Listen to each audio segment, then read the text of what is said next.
Okay.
Well, what do we have here?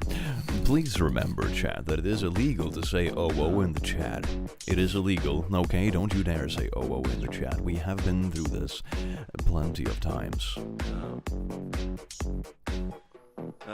That is disgusting. Why does this always happen? Can't believe you done this. Can't believe you done this. I'm already disappointed, and I haven't even turned on the camera yet. My god, isn't that absolutely great? You smell amazing, Clicky, thank you. I was at the gym, and I went into the sauna. I did shower, but I think I'm still kind of sweaty. So, you know, it has that musk to it. It has the musk. You know, briefly, this is quite a few years ago. Briefly, they were trying this 4D thing in cinemas, which meant that you had a 3D thing on the screen, right? And then you had smell cards. So it was like, imagine little lottery ticket scrapey things that you like scraped, and smell came out of it. So it was a scene in the movie. Why is it so dark? If it was a scene in the movie that like was, you know, for example, in a changing room, then you should scrape the sweaty card, the musky card, and then you get the true immersion of smelling Steve 53's ballsack while watching this movie about the men's changing room, you know? So it's just like, you know, technology is just such a cool fucking thing, man. So anyway, welcome in, you beautiful beings. I do hope you enjoy your stay. Yes, indeed. Sprained my wrist and I'm going to die on the resulting paperwork. Hell yes, that sounds like fun. Damn, he's kinda... What? Yes. Yes. Yes, please finish your sentence. Oh, yes, indeed. I am wearing pants today, okay? Don't worry, chat. Don't worry. Oh, wait. I remember 4D cinemas from Legoland as a kid. Also, you were only splashed with water. Oh, yeah, those I've been to, like, relatively recently. I was at something like that. It was like a roller coaster. like a simulated roller coaster with like a big screen on your seat that's like this and stuff, right? So, and then they had water spray when you went through like a waterfall or something. That was pretty cool. Screw you, Super OO. Thank you, Cheese. Aw, he's wearing pants, dang it. You can be proud of me, okay? I put on pants today. I also went to the gym today. I was a very good boy. I did deadlifts, and then I did shoulder presses, and I did lat pulls, and then I did curls, and that was about it. Yeah, that was about it. That was my gym sesh. It was good. It was good though. Man, putting on some fucking gains and getting fat for real. Hell yes. Hey, Click, why do you have to be careful? But why do you have to be careful with what you say around eggs? They can't take a yolk. Ooh, I felt that inside of my funny bone. Anatomically, that is a real part of the human body. I am cracking up internally, just like an egg would crack. Oh, hey, yo, I got him. Smelly Click scratch cards when... I'm going to sell that as merch. I was talking about selling stinky underpants as merch with some friends in Discord. So, yeah, that will be it. Maybe that's the next classy thing. Next time I do a makeshift campaign, it's going to be like, ooh, if we sell 1,000 of these plushies, everyone gets this little collector card that is Click's socks. So if you scrape it, it smells like my socks, and that it's not a good smell. Trust me. Tidied my room for the first time in a year. Fuck yes. That's beautiful. We need Click's underwear merc. I don't think there was a single correctly spelled word in that sentence. That's sort of impressive, even for my dyslaxative ass. Yes, indeed. Exercise is good for humans. It is indeed. Exercise is good. Maybe I should make like a second gym channel. The problem is that I don't really have anywhere to like film. I don't want to be one of those people that like heckin' stream in a public gym, and you know you just have some people trying to do the thing, and you're just there like, oh my god, can you not get in my video? I have 23 viewers right now who really need to see me squatting over the camera. Okay, fuck. Main character Click. Yeah, my arc is coming, baby. My arc is coming. The perfect thing to have for my vacay travels. Hell yes. I do hope you enjoy the vacay.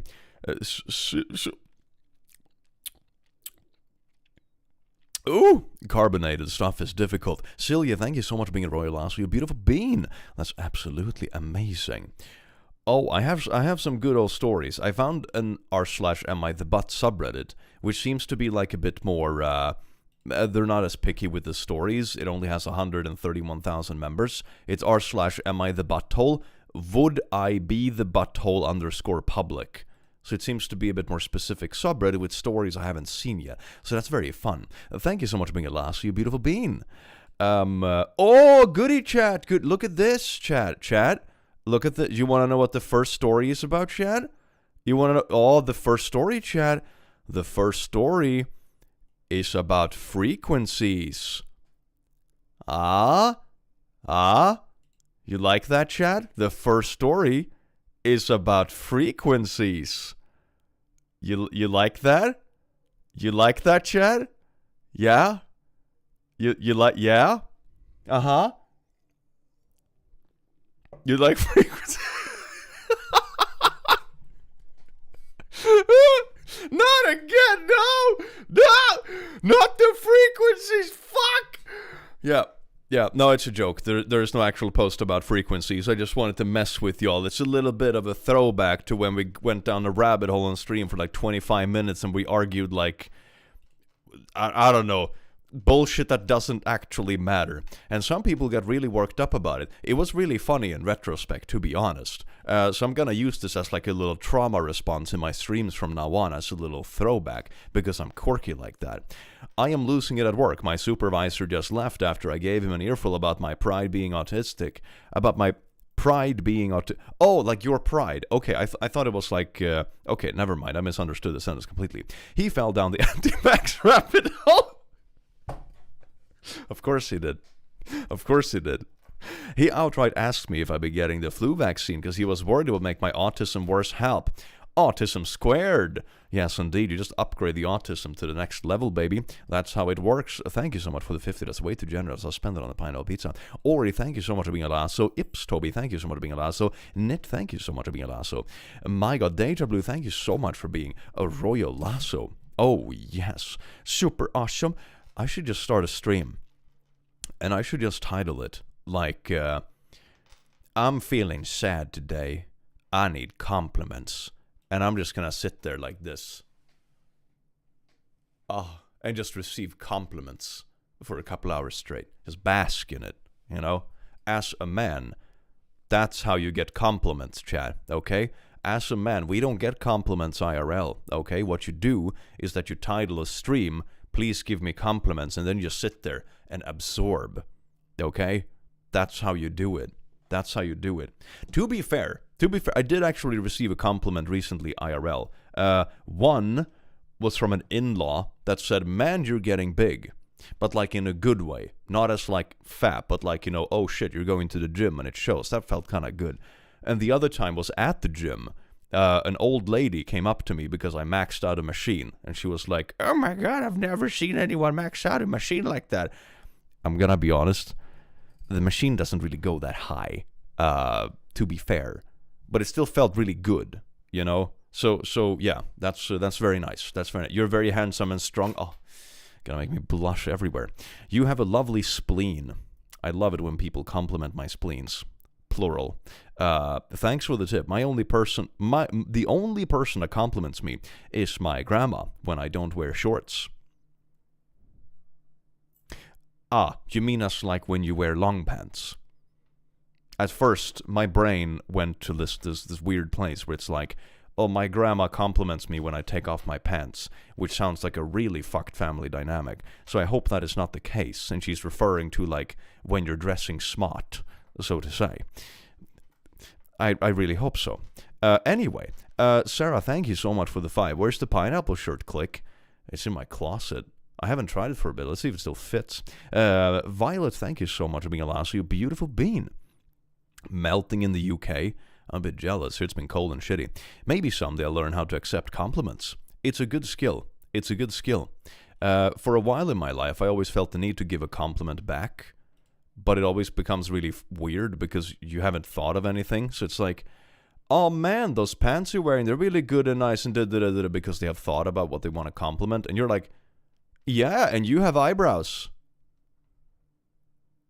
You know, it's not good. You can just say, oh, thank you. I got them recently. I'm glad you appreciate my pants. You know, that's fine. That's fine. Click, are you remembering to breath anatomically? Why can't people spell breathe right? Breathe and breath are two different words. I have like some pet peeves regarding the English language, you know? And that's one of them. And it's perfectly fair that it is a mistake that happens, right? Because stuff in the English language is pronounced in kind of wacky ways, you know? You have eyebrows will now be my go-to compliment. Hell yes. Hell yes. Mona Lisa wouldn't appreciate that compliment. The eyebrows one? Yeah, probably. Open streams, you have eyebrows. I know that you have eyebrows. Yes, indeed. Lol, I can't spell. Me neither. It's okay. It's okay. Language is made up anyway. You know, who cares?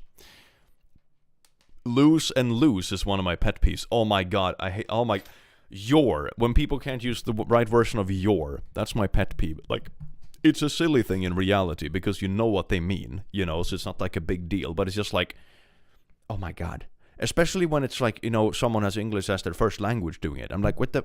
We learned this in Sweden when I was like fucking 12, okay?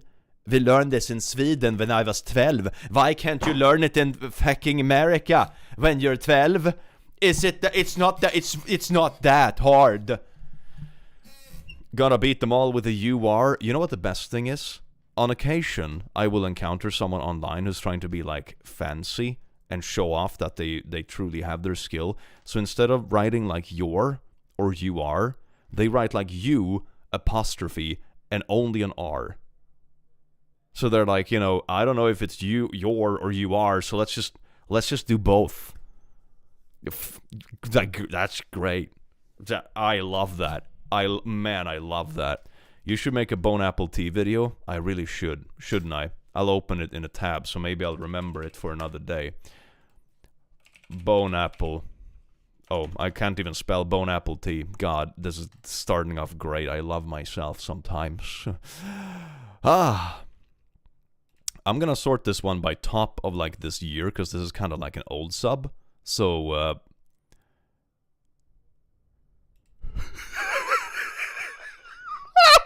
okay, the first thing that pops up. Holy, okay, after shit. This is not really r/AmITheA butthole, but this is BoneAppleTea, which is, if you don't know, is like borked English. BoneAppleTea is supposed to be Bon Appetit, you know, like enjoy your meal. So this is the first one. Why don't tattoo places just euthanize their clients?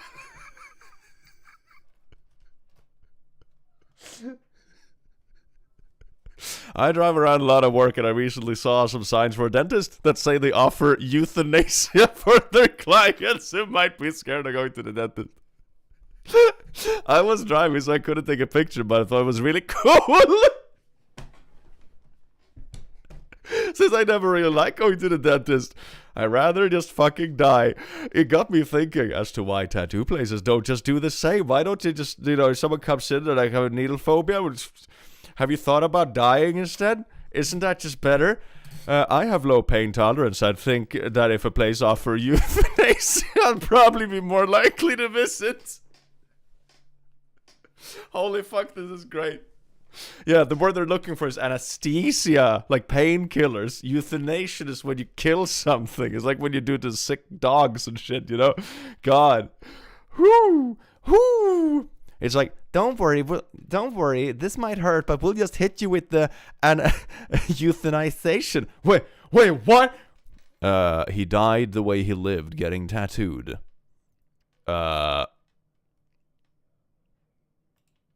Oh, this is like a condom post.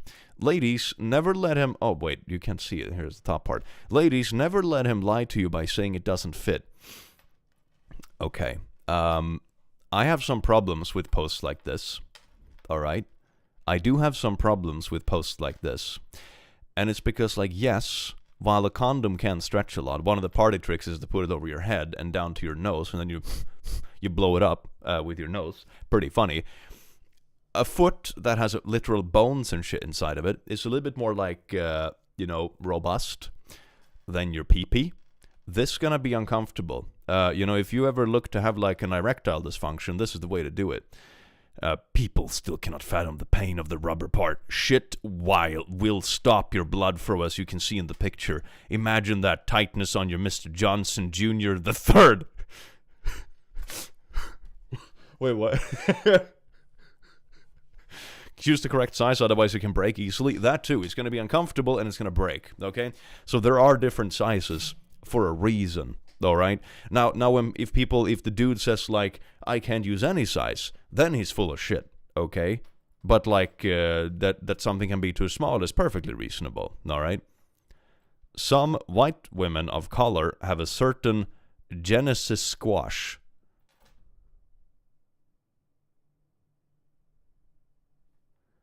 Is this supposed to be like Gene? Gene is I don't even know what they want to say. I don't even know what they want to say.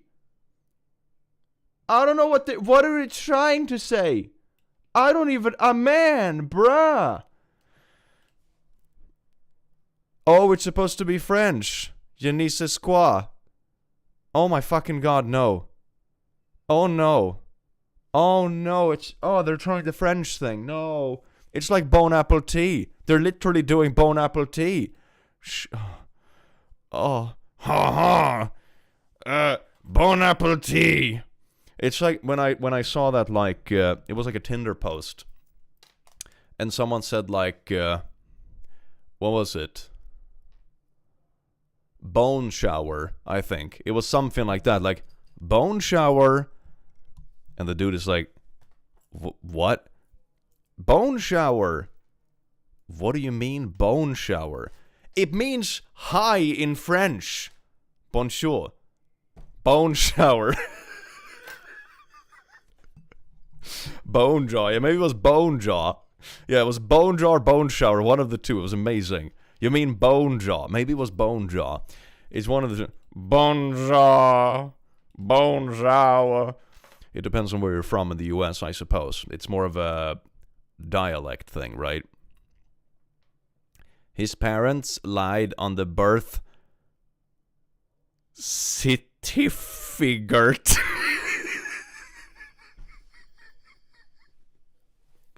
What the fuck is a certificate?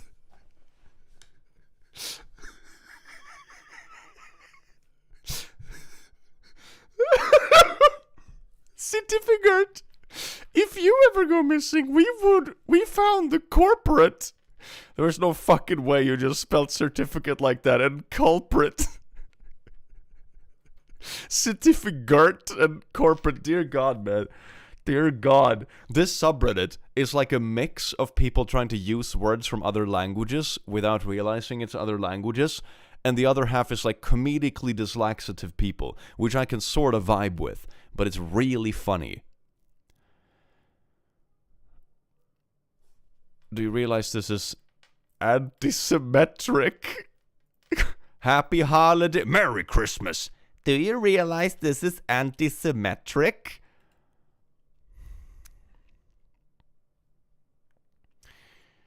Uh-huh. Yeah. Yeah. It is. You know? It's important that we call out anti-symmetry when we see it. It's very... Technically, it's not symmetric. I understand. I know. It's very good. Yeah. Yeah. Down with symmetry! I mean, anti-symmetry... Fuck. Which ones? One of those ones. Anyway. I hate when a mother fricker assume shit. When they what? They're trying to say assume shit. Oh my God, man. Nah. We could play like a guessing game. We could play like a game with chat with these posts. This is great. This is so much fun. I should do this as like a little live game. And it can be like, ooh, vote for the correct answer and you get points. And if you get enough points, I'll send you my dirty socks. You know, that sort of stuff. Good vibes for everyone. Did no one else catch that the Genesis post said white women of color? Like, what does that mean? I don't know. I don't know. Okay? My answer is that I don't know. Maybe they just mean like, you know, someone has a little bit of splash or something in their gene pool. But then, you know, they're like us and they sit inside all day so they get paler. So then it's like you're pale from playing video games all day, but you're also exotic, or you know, maybe they're just talking about gamers. Gets rid of anti-symmetry, valid, fucking valid. Something dawned on me the other day. Something dawned on me. Tjena snygging. Yeah. Maz, thank you so much for gifting a membership. Something dawned on me. It dawned on. This is like... I know I've done this a few times with like, you know, song lyrics, for example. Especially since English isn't my first language. This is something that I can relate to when it comes to like... when it comes to song lyrics in English. And, you know, you would think it is something, and then 20 years later find out, like, I've been singing along to this song the wrong way for my entire life. Ooh, Ashmedia's in the chat. Click, have you washed your socks? Ooh, woo. Actually not. I was at the gym today, and afterwards I went into the sauna and had a shower, but I only had one pair of socks on with me, so I put my dirty ones back on, and I'm still wearing them. So the answer is astronomically no. They're in fact quite filthy. So yeah, you know, do what you will with that information. Welcome in, by the way. I do hope you enjoyed my socks. Xavier, thank you so much for the membership. I love getting them soak in the bog. The mushrooms are friend. Indeed they are. The doctors will tell you that if you get shrooms or whatever on your feet, it's bad for you. But it's just free tasty mushrooms. Oh, so Click is smelling extra smell today, yeah. It's called aroma. That's what the French call it. Didn't even cook the chicken properly before we ate it. Dumb, that's literally how you get sell my nana.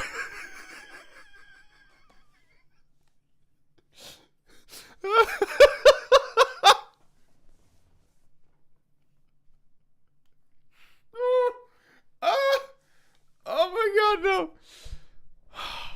Yeah, too bad. I ate raw chickens and I have to sell my nana. I hate it. Tjena kexet. Står det här och smular? Ganska. Sell everyone's nana. Yes, I'm selling my nana. Oh, here's a Rizzler post.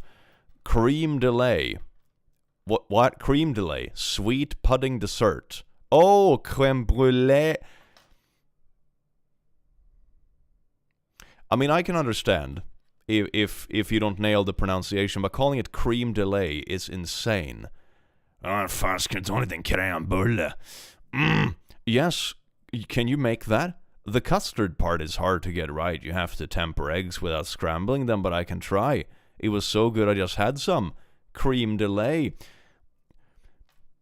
I'm gonna be honest, man. If I write this into Urban Dictionary, is this just gonna show up as a metaphor for like edging? Is this just an edging metaphor, chat? Cream delay? Oh, what do you want for dessert? Oh, a bit of cream delay, if you will. Oh, do you know what I mean? Yes, indeed. Do you offer cream delays at this establishment? Oh my, I could go for a cream delay. Wait a minute, this isn't r/AmITheA butthole. We got distracted, okay? Everyone in this fucking chat has ADHD, okay? What do you want me to do? Dark Witch, thank you so much for being a noble ass, you beautiful bean. And I'm blaming it on chat, by the way. It's like the collective ADHD, you know? It's awful. Prostituted? Private, keep out. Trespassers will be prostituted. Maybe that's worse. Maybe that's... I guess they meant to say prosecuted, but like prostituted sounds more terrifying. It's like... This is basically just a threat of human trafficking, bro. It's like, if you enter my property, I'll just human traffic you. Like, man, that's bad. Man, that's bad. Oh, nah. Anyway, speaking of getting prostituted, check this out. Oh, chat, look at this. This first post is about frequencies. Oh, there's a post here about frequencies, chat. Do you love posts about frequencies? Let's dig into this for 25 minutes. Frequencies! Fucking yes, the frequencies, chat! You can understand the frequencies! Yeah, maybe it's Timmy's fault. Maybe it's Timmy's fault. Tim is bringing the frequencies. Yes, it's again the frequencies! The frequencies! Click, my dad walked in and heard talk about it. Tell him it's about Minecraft, because the world is flat in Minecraft, okay? It's okay. It's a flat earth thing. Don't worry about it. And what kind of frequencies are we talking about? All of them. All of the frequencies. Oh, Damien Lee, what are you ranting and raving about, bro? Damien, don't talk to me like I'm an old demented man, alright? I am both of those things, but you don't have to say it out loud in my chat. Anyway, we're gonna read this post, chat. We're gonna read this post. He's screaming about sludge, Damien. Oh, Damien, do you want a pair of my dirty socks? Hit me with your P.O. box and I'll hook you up. Okay, am I the butt for calling my sister a sinful disgrace in front of our entire family and revealing her secret? Is the secret that she has a private keep out trespassers will be prostituted sign outside of her house? Is that her secret? Is that why she's a dirty sinner? I hope so. That'll be valid. That will be valid. Anyway, let's get into it. I hope it's a reference to this. That'll be sick, though. That'll be sick. Throwaway account because no one gives a shit. I, 20F, recently found out that I am pregnant. My boyfriend, 27M, and I have been together for 2 years. Okay, I just did a little bit of quick math there, and it's like, that's close. That's a close call, you know? Okay, anyway, let's get on with it, shall we? That's cutting it close. Yeah. I would give click money to see Damien clean his socks. Ooh, thank you, Mega Keybang. You hear that, Damien? Good news. We love you so much in this home. That's so sweet. That is so sweet. Hell yeah. The math don't seem good. The man is... You know when you're driving your car and you get like, one of those nasty water slides, or like a slide during winter when it's like super cold and you like manage to stop right before you hit something? That's sort of the vibe I get from this sentence, Anyway, the pregnancy wasn't planned at all, but we're also not taking steps to prevent it. Prevent it. How do you prevent something? Okay, like I'm damaged now because we've been reading fucking r slash this shit. But okay, anyway, they were not trying to prevent the child. With that said, we are happy and ready to start this next chapter together. Goody. We announced my pregnancy to my family at a smart dinner last week. This is where my sister, 29F, comes in, who is extremely religious. She's the kind of person who's at church every Sunday, pretty much only reads the Bible and makes TikToks about passages. Oh, yeah, that sounds like a blast. My favorite type of TikTok. Bible verses, man. That's borderline worse than brain rot, okay? She constantly preaches about living a pure life and following God, and sometimes will force it into conversation. Yeah, sounds insufferable. I can just imagine this. Like, yeah, last weekend we had a party. It was fun. We drank alcohol. Did pure...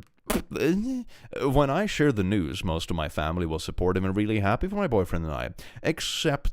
Everyone except her. She immediately went cold and launched into a huge preachy lecture about how disappointed she was in me. Is it because they did naughty things before married? She went on about she expected better of men, how I was living in sin, and how God will judge. Pretty much she was making me feel horrible for not being married while being pregnant. Called it. It went there. It went there. Hell yeah. I tried to keep my cool, but she wouldn't stop. Kept ranting on and on. Look, here's the thing, fam. Here's the thing. If your belief takes you to the point that you start, like, verbally attacking a family member instead of celebrating their child, maybe you've taken your faith a little bit far, and it's sort of guiding you down, like, really wacky paths. When you take these things out of context, it sounds whack.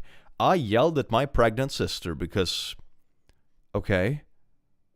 That's the correct thing to do? When you're standing at the pearly gates, it's like, oh, yeehaw, you really screamed at your pregnant sister. Like, ooh, that was the test all along. Welcome to heaven, baby. She clearly could tell it was bothering me. Eventually, I had enough and snapped. I figured this was a perfect time to get payback for her shaming me. I went on about it was hypocritical to call me sinful when she was the one who was a fake sinful disgrace. She too had a baby out of wedlock. And unlike me, instead of keeping it, she aborted it to make sure nobody else knew. You know what they say about glass houses and all that kind of jazz? So basically, according to her own beliefs or whatever, she did a double sin. But then she has the gall to lecture someone else about it. People like this always have double standards. One thing that's really funny, I read an article in a video a while ago. I think it was Not How Girls Work or Confidently Incorrect, something like that, a few months ago. And it's an article that is talking about testimonies, anonymous testimonies, from people who work in abortion clinics. And they will say that it very often happens that, a main leading woman figure standing outside protesting every day will sneak through the back door to get an abortion either for herself or for her, like, teenage daughter. And they will say, like, oh, but people don't understand my situation, so I want to keep it a secret, hush, hush. And the very next day, they'll be back outside protesting the abortion clinic they used themselves. It's always hypocrisy. It's always hypocrisy. And sort of a main character syndrome. It's assuming that their situation, it's the unique one. But they can somehow understand everyone else's situation. It's wild. Anyway, a bit of a side tangent. The whole room went completely silent. My sister got upset and excused herself from the table and left the house. Good. My mom immediately started yelling at me for bringing up the past and ruining what should have been a happy evening. This is also so whack when I read stuff like this. Maybe the person who ruined it was the person who went on a really weird preach ranty tirade at the pregnant sister in the first place, not when the sister finally clapped back and be like, but hey, you did the same thing as I did. How is it her fault? How is it her fault? I hate attitudes like this. This is like, I remember, this is actually a funny story. This sort of behavior reminds me so much about, this is super random, but a person in my comments I had a while ago, and I usually don't talk about this kind of stuff because I want to encourage positive engagement in the community, that sort of thing. But it was a comment from like someone who was labeled a top commenter, because you can see that in your dashboard. So it stood out to me, and they said like, oh, Click, I don't appreciate how you're getting more aggressive in your content. And I was like, more aggressive? I don't think I'm more aggressive now than I was like 3 years ago. Like, I don't think I've changed that much. If anything, I've toned down the curseness. But I'm hardly more aggressive. So I replied to him and said, like, what do you mean? Do you have some examples? And they went on this massive tirade about, like, you know, traumatize them back is vengeful content. And I'm like, half these stories are just standing up to bullies. Do you mean that standing up to your bullies is vengeful content? Maybe you should tell people not to bully in the first place. Or, you know, it's stuff like this. This sentence just reminded me so much of that. Like, it's the sister's fault for just snapping back when she has been verbally attacked for like half an hour straight, you know?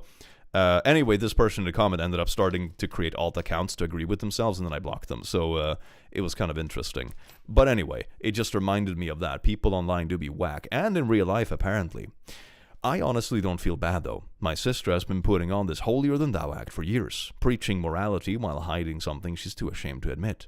I never planned to out her secret, but she pushes me with her hypocrisy, and I lost it. Am I the butt? No, I think that's very well deserved. Like, if someone wants to shame me for something they are doing themselves, you can be sure as shit the least I'm gonna do is return the favor. Like, man, come on. Reminds me of how it's always family first, but only for the victim. Yeah, you know, it's always like that if it's like a parent who was like mistreating their child or doing some awful shit, and it's like, but it's family first. Maybe you should tell that to the parent that was like literally locking their child in the basement. What happened to family first with what they did in the first place? Bruh, the aborted child is the butt. Holy fucking shit. Oh my god. We're doing polls? We can do a poll. That sounds great. Do a poll. Who is butt? OP, which is the person who wrote the story, or sister? This is great. I want to read some comments while the voting is happening. She lives in a glass house. Exactly what I said. Glass houses and all that. Like, you can't expect to lecture people and get away with it if you yourself do the same thing. This is like one of the rules of any sort of social engagement. Funny enough, this is also the rule for like YouTube and YouTube cancellation and stuff. People don't really get cancelled for exclusively awful shit. They get cancelled for stuff they do that the audience doesn't agree with, right? Like for example, what would be a good example? Like, imagine that a very like inclusive creator came out as like super transphobic or something like that. They would probably be cancelled because their audience obviously don't agree with it, right? But if you flip it completely and you take, for example, like, you know, some edgelord kick streamer, they make transphobic jokes and tangents on the regular. If they instead came out as very supportive of trans issues, they would probably be cancelled for that. You know, it's very ironic in a way. Yeah. An anti-MLM channel comes out as a scam. Oh, yes, indeed. That's, or, you know, someone that criticizes manipulative businesses and then runs a manipulative business. You know, it's funny how that works. Anyway, most people seem to think the sister is the butt, which I agree with. It's very funny and hypocritical. Not the butt. Mom should have shut down your sister. Yeah, that's also true. Like, why is your mom being like, oh my god, why did you make it? Huh? I wonder if the mom would have the same reaction if the younger sister was the one who left the house when the older one started going off, and then the mother would have dug into the older one. I wonder if she would have done that. Probably not. Sounds like playing favorites. Yucky. Timmy's the Buttford. Oh my god. Why is YouTube banning that from Super Chat? I mean, it's probably like a controversial word that gets auto-filtered. I would imagine. I can say aborted. I don't think it's a blacklisted word per se, but I do imagine that YouTube filters super chats more than regular chats, maybe. I don't know. YouTube is very random. Your vids help me stand up to my narc mom. Hell yeah, oil. That's amazing. Or Ollie, sorry, not oil. Speaking of like BoneAppleTea, so it's basically this: trespassers will be prostituted. I did one of these. Anyway, God, I thought it said oil. I'm sorry, God. That is great. That's great. This is great. Oh, this one is going to be controversial. I think I skimmed this one the other day. Well, not the other day, like yesterday, because it's pretty new, but yeah. Just found out my mother had trained a murder of crows to bring her shiny things. This comes a month after I suggested at work that we train the crows in our parking lot to clean it for us. I'm trying to do that. I have a family of crows that live in the trees where I live. I feed them during lunch.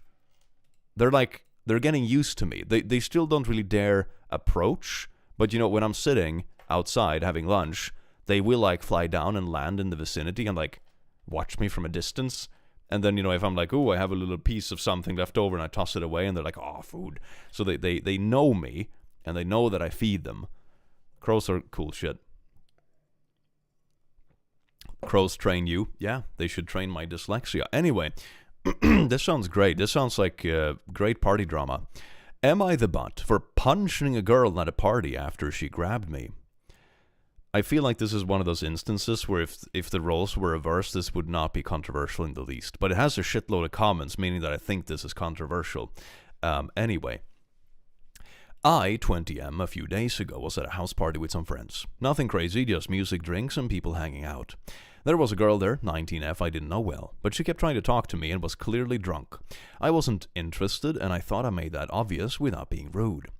At one point, I was standing in the kitchen talking to a buddy, and she came up behind me, said something I didn't catch, and then straight up grabbed my crotch.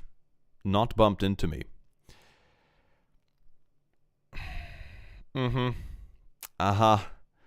Like, you know, no, not condoning violence or anything like that, but I'm also gonna be honest, if you're going around and literally grabbing people's crotches unpromptly, you can probably expect to catch a couple of hands a little now and then. It's the sort of thing that happens when you do this, you know? That's so ridiculous. I reacted without thinking and punched her right in the face. And it's also like a reflex. It's not like this is a calculated revenge. It wasn't calculated or planned, just a reflex. Okay, that was literally the next sentence. She fell back, started crying, and everything stopped. People were yelling, asking what the hell happened. I told them exactly what she did. Some people understood. Others said, "You don't hit a girl, ever."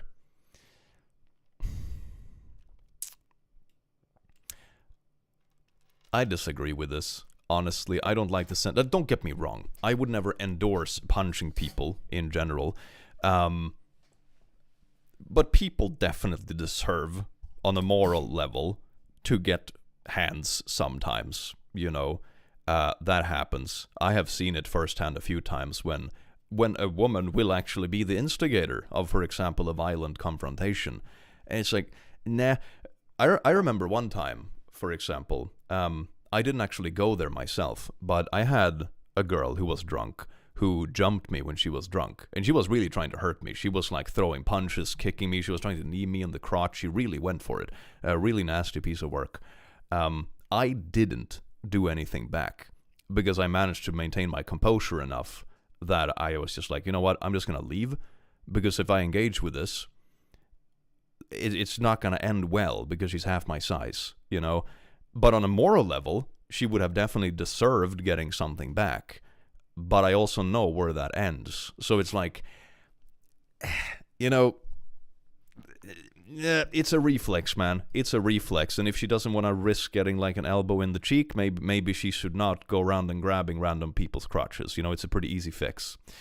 I'm sorry, Click. It's a long time ago. And I'm a big boy. They were very nasty, but, you know, the privilege of being a big, tall Swedish boy. They need a lot of force to inflict any sort of real harm.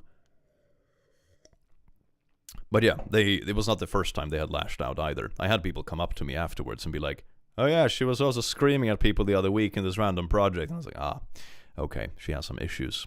Got it. But I don't agree. I didn't ask to be touched, and if anyone, regardless of genders, put their hands on me like that, I'm going to react. I wasn't trying to be hero dramatic. I was violated and defended myself. It's like, if you have the time to take a step back, throwing punches is usually the go-to option. But I also don't feel bad for the person who caught a hand, honestly. It's like, it's a pretty easy fix. Don't go around and grope people. It's like, meh. Also, being drunk is not an excuse. Definitely not. I've had people make the excuse that, like, oh, I was drunk, and that's why I was, like, throwing punches and groping people. But the truth is that if you do this when you're drunk, it's your responsibility not to drink in the first place. So, nah. My sister was harassed by a cousin, and I wish I got to him. Now, some people are calling me a butthole in group chats, and a couple even said I should be banned from future parties. I'm not losing sleep over it. You shouldn't. These sounds like shit friends. But I'm wondering if I really did go too far. It's a reflex, It's one thing. Okay. I would say that this story would be one of those, like, everyone sucks here. If it's like, she grabbed you, you shrugged, walked away, and then 10 minutes later you came back and just sucker punched her from behind. Like, okay... maybe not. Maybe then it's better to be like, just throw her out, ban her from the place in the future, make sure everyone knows what she's doing so they don't invite her in the future, get that, like, social clout really burning. It's one thing if you, like, cool off and then make the calculated decision to go and give someone a sucker punch. But someone grabbing you from behind in a personal area and you're like, and you do that and you hit them in the face. That's their fucking fault, man. That's their fault. It's like, come on.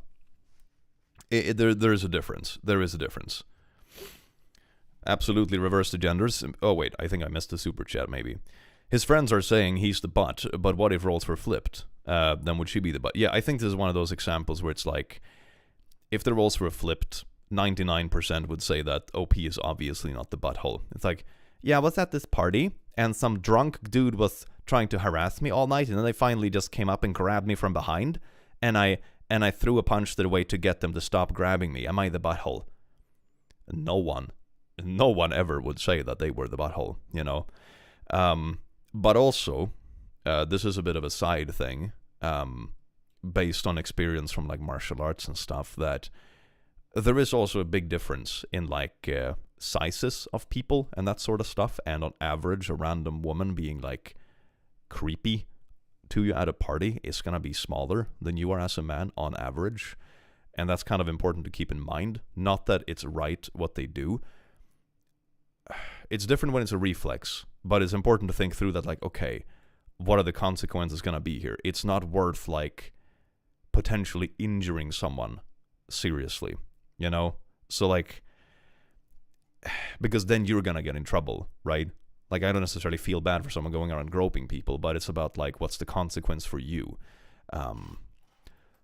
I was essayed in 1st and 2nd grade. Age was 6 to 7 at the time, and 7 to 8 for the second. They were in my family. I'm still scared 19 years later. That is so awful. That is so awful. I do hope you got some justice or closure for that. Throwing hands isn't good, but understandable. Yeah, sort of. Yeah, it's like, it's not a good thing in of itself, but it can be deserved. Does that make sense? It's one of those things. Nah, she assaulted you. Yeah. It's like, I could see people telling them they were the butthole if, they're like, oh, this girl was annoying this night, and then they went away, and then you calculate next time you saw them, you snuck up on them to give them a thick sucker punch. It's like, okay, that seems very calculated and kind of psychotic. That's obviously kind of yikes. Now it just sounds like you're a very violent person looking for an excuse to be violent. But this is a reflex reaction that is pretty normal. If someone invades very personal parts of your body that much, it's kind of normal that your limbs go flaily. Honestly, that's to be expected. Jesus Christ. It's the same thing if someone was, like, trying to joke with you and throw a fake punch in your face, and you react and you punch them back, and they're like, oh, I was just joking, bro. It's like, okay, but don't throw fake punches at people who aren't like that close to you. Maybe that's a better idea, Neither was punished for it. First one was sent to therapy and treated like he was the victim. Wow. Wow. Should have been sent to the gulag. Go to the comments. Oh, yeah. Not the butt. You defended yourself. Reverse the gender. What would they say? Yeah. Ask those same friends if a guy had done that to a girl and they have the same reaction. What would they think about it? Assault is assault. She's in the wrong period.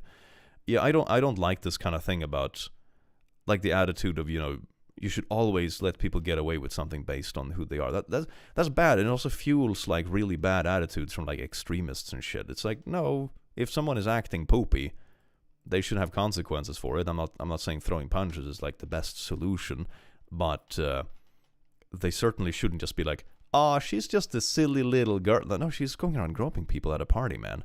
That's pretty bad. Emma, thank you so much for sending a membership. You're a beautiful being. The justice system is so messed up. It is. It is. I want to sort comments by controversial. because there are a lot of comments. Okay, here is one. Not sure where you live, but where I live, you have to match the level of force. I mean, there's a similar thing in Sweden, but that's more about, like, specific self-defense, where, if someone jumps you, and you, for example, get the upper hand, and then you keep kicking them when they're down, then it's going to be classified as, like, excessive force, basically. You can't just shoot someone because they slap you. It has to be reasonable. I'm a woman. I can tell you how many times men I didn't know have grabbed me, put their hands on my do I always want to destroy them? Yes. Could you have someone in the right training? I have. But the reality is you have to go through the proper facets to reprimand them. You went to a much higher level of force when you could have pushed away. But it was also reflex. I don't really agree with this comment. Like, no one would be saying this if the gender roles were reversed and someone, like, reflexively pushed someone away who was, like, being harassy. That's like, nah. You can't really... If you don't want people to, like, reflexively push you away or throw a limb your way, don't go around grope them. It's really easy. It's really easy. So, like, nah, man. I could like sort of agree with this if you specifically seek out the person, like, and you go and specifically give them a sucker punch after the situation has cooled down. It's like, okay, that seems a bit tacky, but nah, this comment ain't it. Whoops, I didn't mean to do that. This comment ain't it. Kind of a butthole, but so is she. I don't think your punishment really fit the crime, if that makes sense. You didn't need to punch her in the face to defend yourself. You probably could have handled it verbally or even pushed her away. Yeah, but he also said it's a reflex. Like I said, I would sort of agree with comments like this if they were seeking out the person after the fact,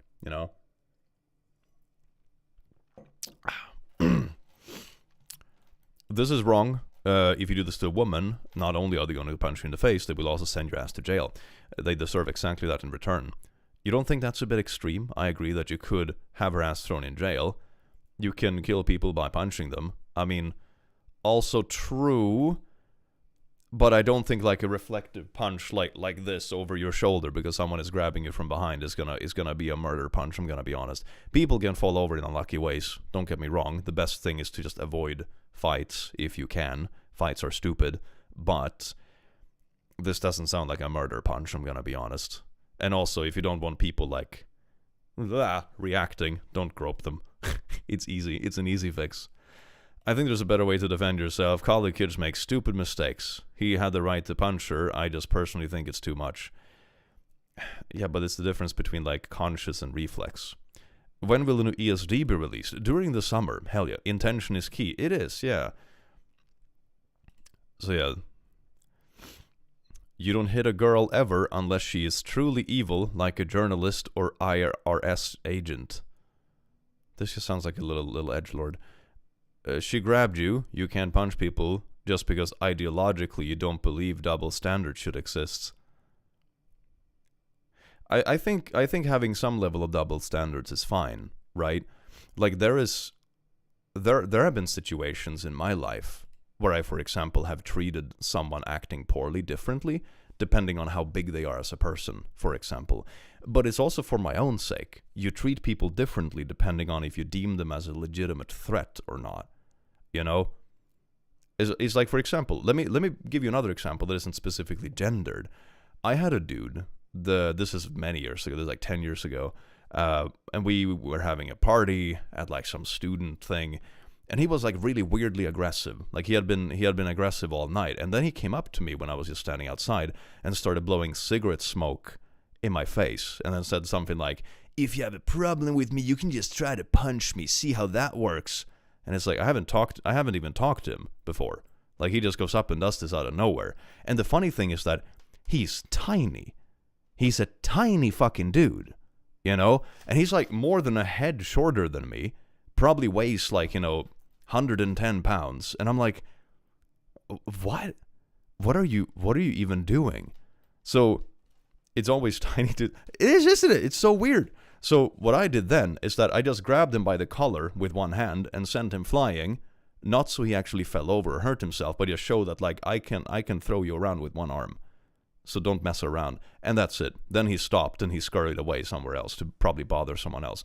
So that's sort of my point. But if this dude had been of a similar size to me, I would have taken the situation way more seriously, because then he would have been a legitimate threat. Does that make sense? You treat situations differently depending on the threat level. So it's sort of a side tangent of this. Like, double standards, I suppose. Like, there will be double standards based on size and how much of a threat you deem someone to be based on their size and aggression level and the vibes they give off, right? So double standards will exist, but that doesn't mean, like, you should just brush stuff like this off, because what they did is wrong, So, nah. Double standards do exist. Sometimes they exist for good reason, because the consequences towards different people will be different. But this is a bad take.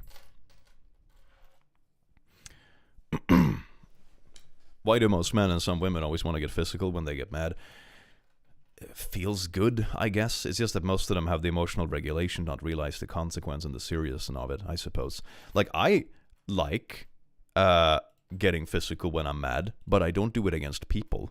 I'm like, oh, I'm frustrated. Let me go to the fucking gym and go ham on a bench press. You blow off the steam. You don't lash out at people. That's what toddlers do,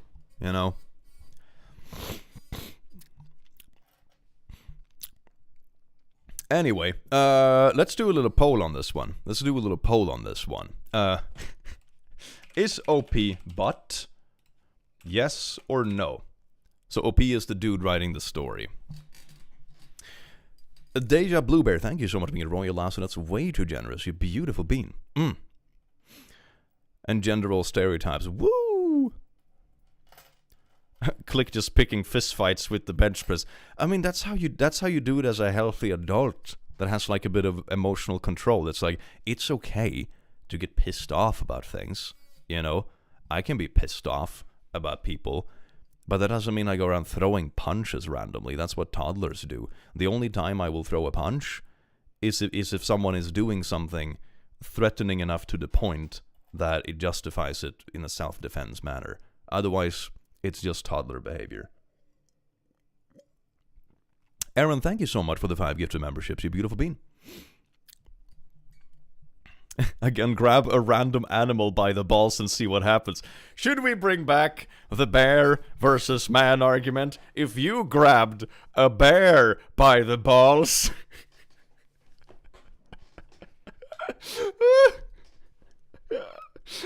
oh my god. Always the bear. You choose to grab the bear balls?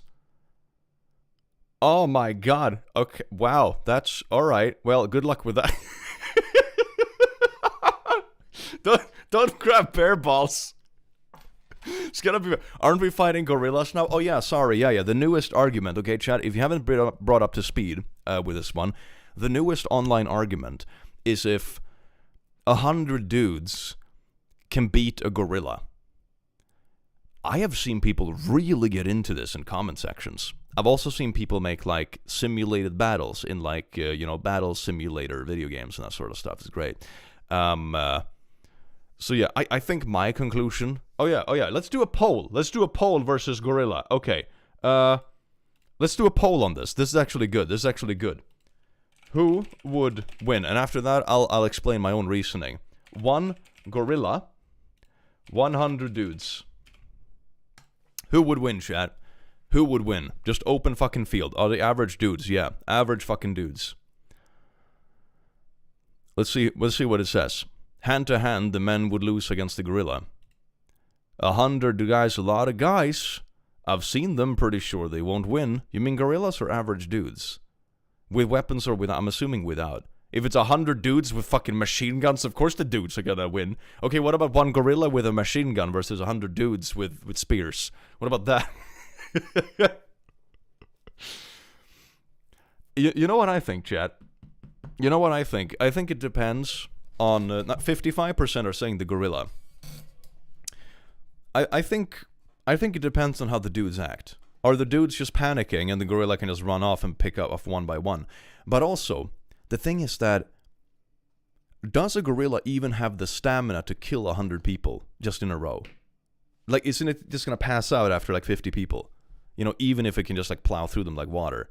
Because like 100 dudes, say that an average dude weighs like, what, 70, 80 kilos? Like an average man?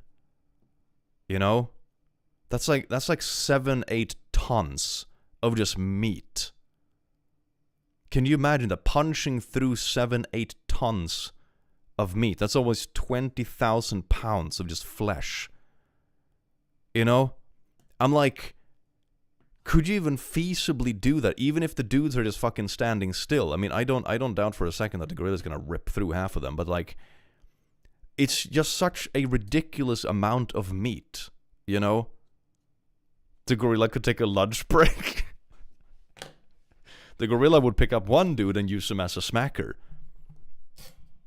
53% are voting the gorilla, though. It's very 50-50.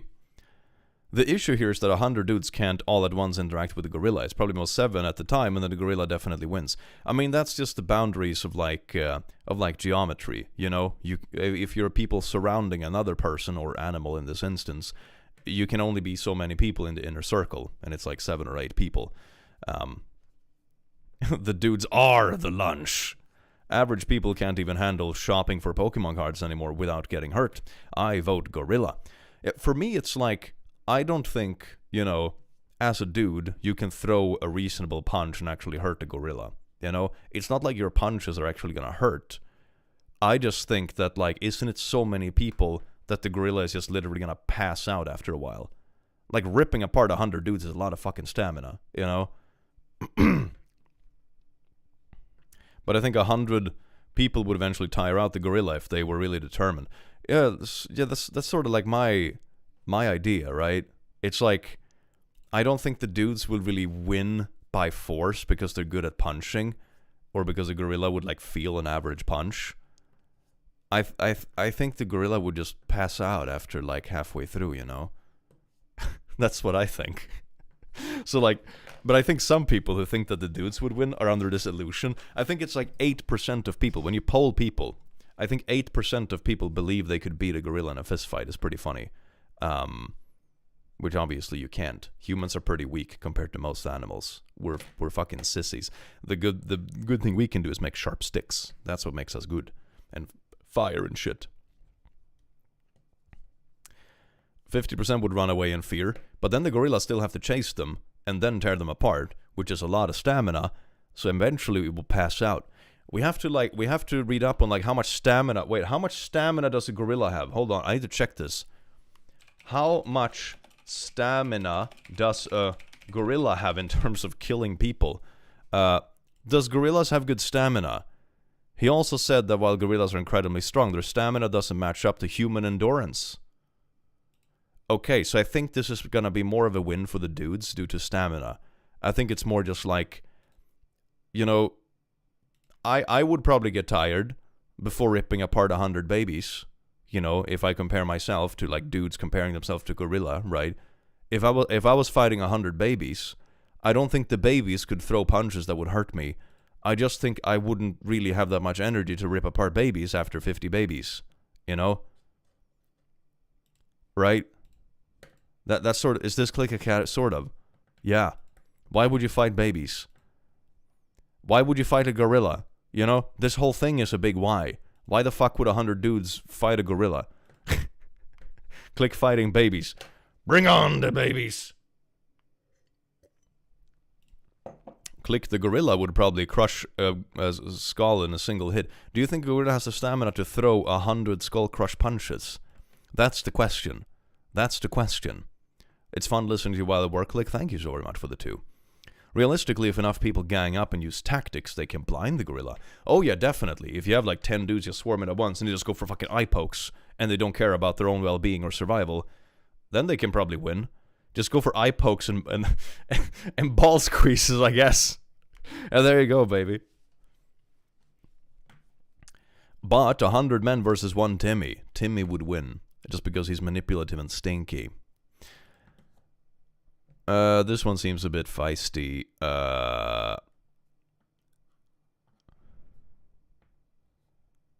Let's see if we can find a fun one. Should I sort by controversial? Are we at that point in the stream yet? Where we're gonna sort by controversial? Oh yeah, so it's basically 50-50. I can see why this question is so, like, controversial. That's really fun. Even the chat here is like 50-50. That's really fascinating. I like this question. It's fun. Controversial? Oh dear God. Oh dear God. Alrighty then. I'm just gonna switch screens for a sec, so nothing like, bad comes up, you know? Controversial. Let's see. Let's do top of this year then. Would I be the butt if I walked out on my boyfriend? Am I the butt over cutting off my parents? Am I okay? These are pretty funny. Most of them are probably dumb because I know that, like, when they're in controversial, it's usually like they're usually written in like in an insufferable way. You know, it's like my roommate used the soap, but I didn't want them to use the soap. But they bought another soap, but I don't like the soap they bought. So now I hide soap, but they don't like that I hide the soap. So the soap is soaping, and nobody is soaping the soap. It's like, you know, the pettiest bullshit, and they write like 5 essays out of it. Anyway, let's dig into this baby, shall we? Click. I have changed my mind to oil. Your name to oil? Oh, hell yeah! I read changed my mind to oil. I even read your second message wrong. Holy shit. You have some kind of spell on you. Welcome, Oil. Thank you so much for changing your name. I really appreciate it. Now I don't have to feel ashamed about it. You see, chat? I was right all along. Their name is Oil.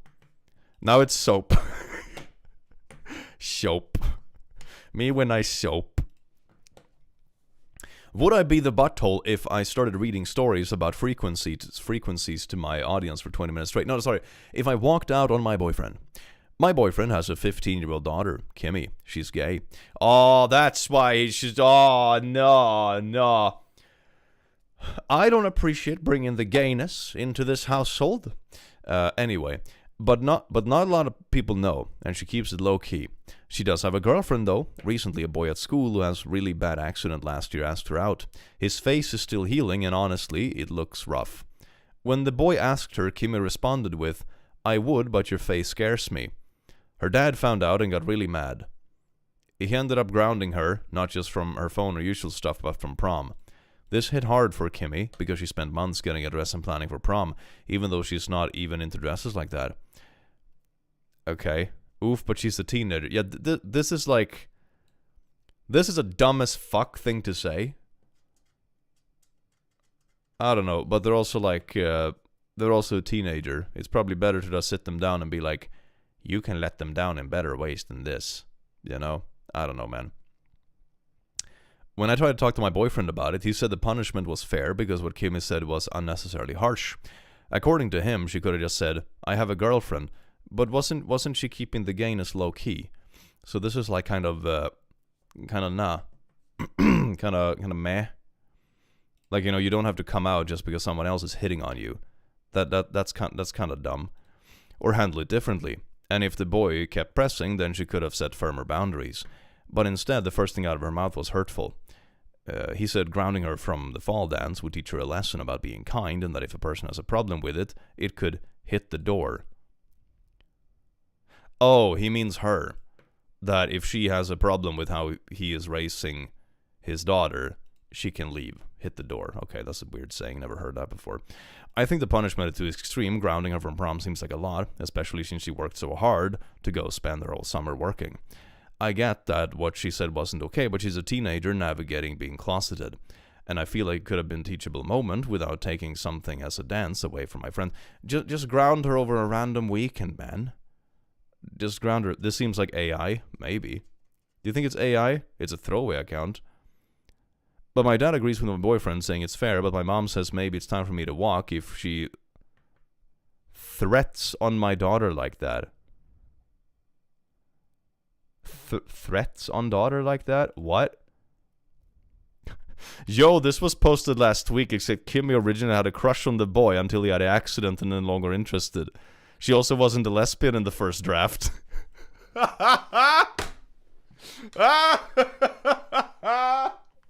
Oh boy. Oh boy. Oh no. Here's another one arguing that I don't know, man. Okay, it's likely fake. I also got like weird fake vibes from this. Like the formulations are strange. So yeah.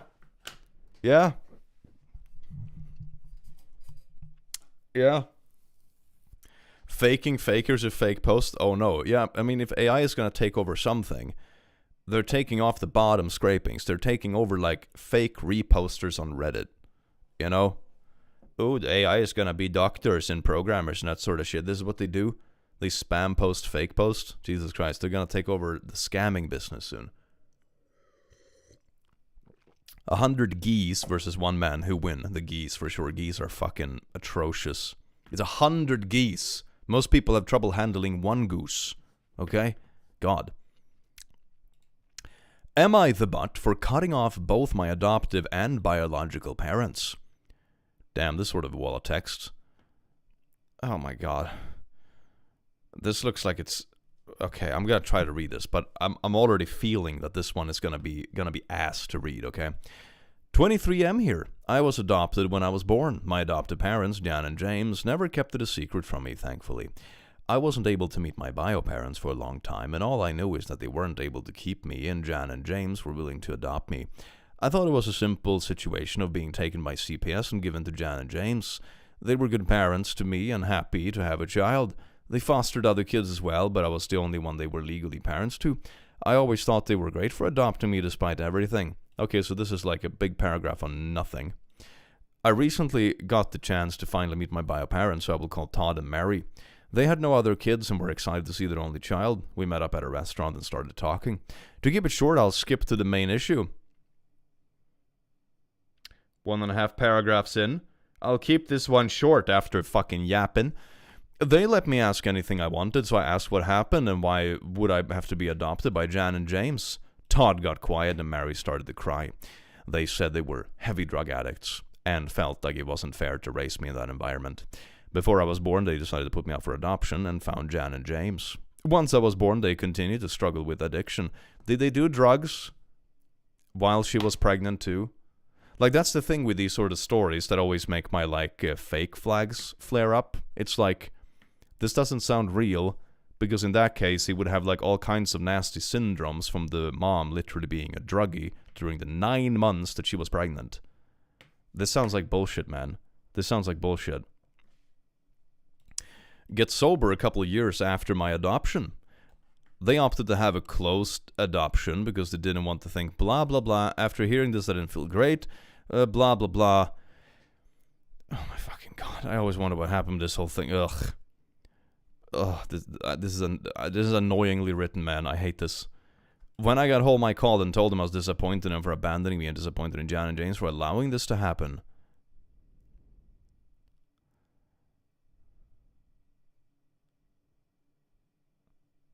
This has to be fake, right? There is no way this 23-year-old is this fucking dumb. If they were upset and trying to explain, but I hung up and blocked them.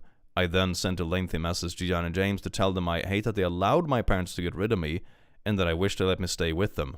Stay with the druggies? Yeah? Okay. Yeah? This is great. Jan and James didn't do drugs. I mean, this seems fake. Someone being cut off and being like, I was adopted because my parents were literally drug abusers. Even though the mom didn't do drugs during the pregnancy, I guess. Which is also weird. So I don't know. Let's go back to sorting by top of the month. The controversial one seems to be controversial not because they're fun. just because they're stupid and obviously fake, right? And that's dumb. Why repeat the name so often? Yeah, that gives me AI vibes. It's like, Jan and James cried, and then Steve and Irvin said no, and then Steve and Jan were sad. But that brings me to Steve and Gorg, who were also not happy. Bruh. R/AI the butthole. Oh, bruh, boom. TLDR, this is a fake story. Yeah, basically. Am I the butt for breaking a girl's rib? What the hell? I mean, it's upvoted, so I'm assuming it's like, am I the butthole for breaking this girl's rib? So anyway, she was charging me with a chainsaw, but tripped while she was doing it and broke her rib, and now she blames me. Am I the butthole? It's gonna be one of those, you know? I'm a 16-year-old girl, and I have a feeding tube because of my esophagus is partially paralyzed. The feeding tube in question goes through my nose. The reason I have it in my nose as opposed to my stomach is because it's a little easier to manage. There is this girl in my class called Jane, 14F, and she's a bully. 14 and 16 in the same class. I mean, I guess one of them could be born early or like skipped a year or something. That's possible, I suppose. She would always make gestures towards her nose, or she would take her headphone cord and put it on her face like my feeding tube is on mine. Ah, she's a little stinker. She's a little stinker. At first, I just ignored her. I thought she was curious about it, which is understandable since it's different. You're giving, I mean, she's 16 herself, but you're giving kids way, way too much benefit of the doubt. By default, when kids do this kind of stuff, it's because they're assholes. And it's normal to be weirded out by something you've never seen before. I'm always okay with people asking me questions because I know it's natural to be curious, so I told her it's a feeding tube, and that if she was curious, she could ask me anything about it and I wouldn't be offended. By no, that wasn't the case. She was just being rude. One day, I was talking to one of my friends at lunch when Jane came up behind me, grabbed my tube and pulled it partially out. I don't even have to explain why that is dangerous. I mean, breaking a rib seems reasonable, honestly. You know, we're back to that story where it's like, well, where does violence go? But if someone would literally pull on my medical equipment and stuff, and things like feeding tubes and implanted stuff, throw them off a damn building. I immediately turned around and punched her as hard as I could. Good.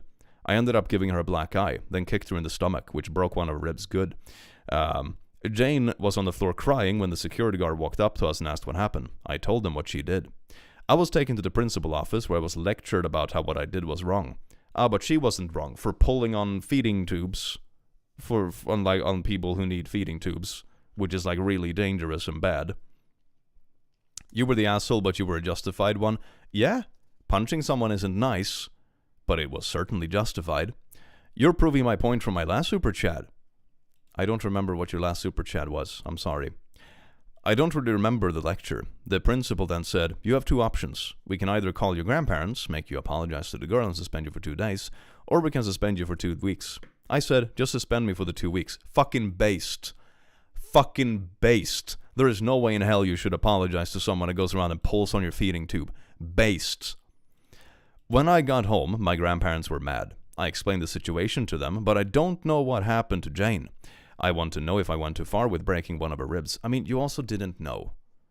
That's the thing. I mean, pulling on someone's feeding tubes, or like, you know, what would be an equivalent, like pulling on someone's stitches after they had surgery, you know, any dumb shit like this. I'm like, no, I'm not gonna feel bad for her. I'm sorry. I'm not gonna feel bad. No, I really don't feel bad. I despise bullies, and bullies that like put their victims in like literal physical dangers. Nah, empathy's sort of out the window, man. I did get the tube figured out, and she didn't cause much damage. I just need an outside perspective of what happened. No, I don't feel bad for it, honestly. It's like, throwing punches isn't good, but man, she deserved it. Update, I found out that Jane got expelled. Ooh, hell yeah. I'm gonna clear the air. My grandparents have fully been on my side, and Jane has also been made to apologize to me. Hell yeah, good ending! Good ending! Booyah! Good ending, baby! Good ending. Yeah, I figured, like, going around pulling on things like this and medical equipment for, like, disabled students when you're, like, bullying them and shit, yeah, that should get you super duper expelled. Good. Good. Finally, the school and the adults are on, like, the actual victim side. Hell yes. Hell yes. Standing up to bullies isn't a bad thing. You know, if someone does something like, it's the same kind of thing with the comments in the last story that were trying to justify, like, oh, but you shouldn't have reflectively punched someone who was grabbing your privates and yada yada. It's like, okay, but you know what the easy solution to this is? Don't grow people. That's the easy solution to this. And the same thing here. The easy solution to this is don't pull on people's feeding tubes, man. God. She could have ended up dead, but got worse, expelled. I always found that line amazing as a kid. I was like, what do you mean worse? Aren't you sort of expelled when you're dead anyway? Like, is it, you can no longer go to school. Good job. She fricked around and found out. Hell yeah. Based comments. I don't know what normal people might think about the situation, but I'm with you 100%. Not the butthole.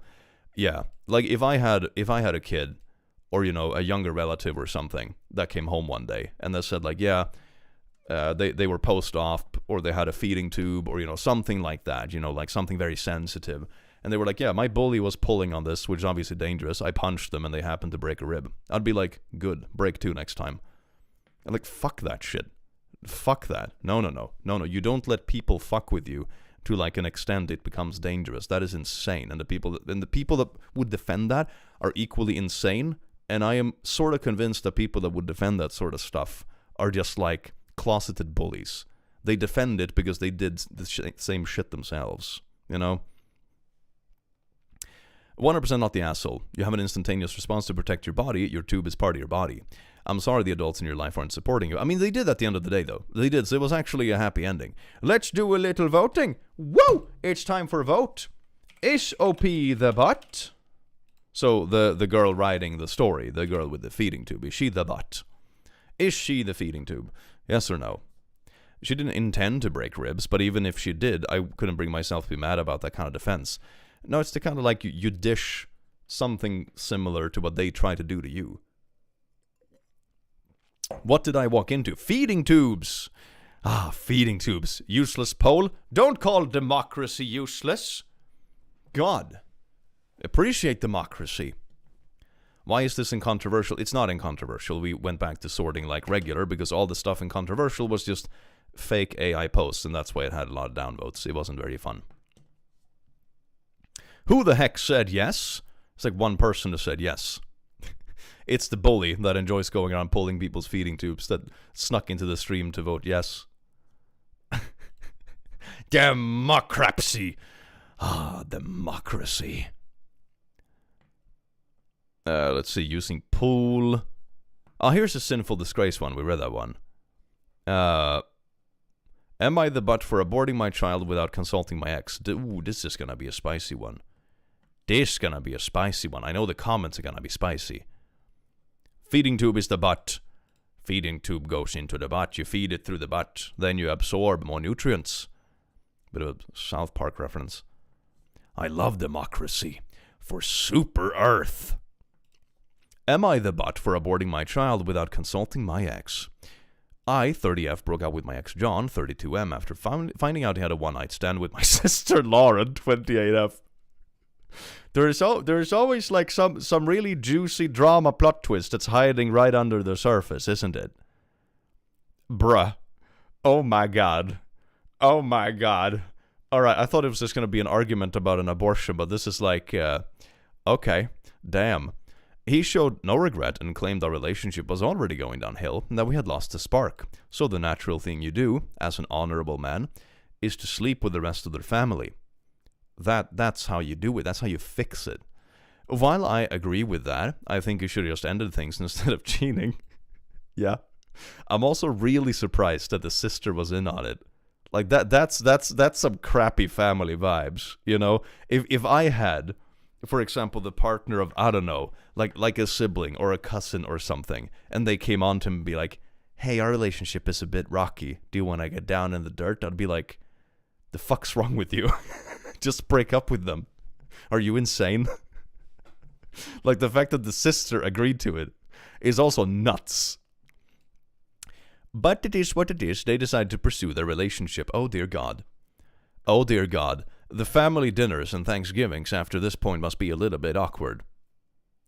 Imagine that. The same boyfriend still shows up to the Thanksgiving dinners, but now he's sitting next to the sister instead of OP. Can you imagine those family dinners, man? That's gotta be kind of awkward, man. That's a recipe for nuh-uh. After we ended things, I found out I was preggo. I guess the spark loss didn't stop him from having naughties. Haha. I called him to let him know, but he exploded, calling me every name in the book and accusing me of trying to ruin his happiness with Lauren. He hung up and then blocked me. Okay, wait, the dude who cheated with your literal sister is claiming that you're trying to ruin his happiness.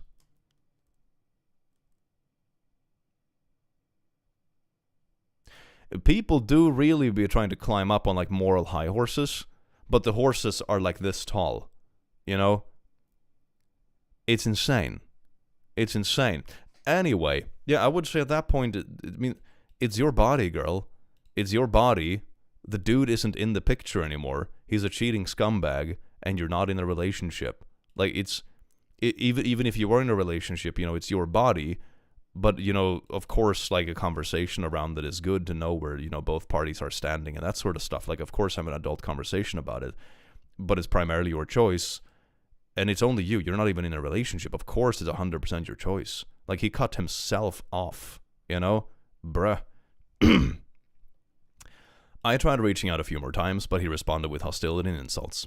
Eventually, I sent him a long email with a picture of the pregnancy test, telling me he has a month to contact me or I would terminate the pregnancy.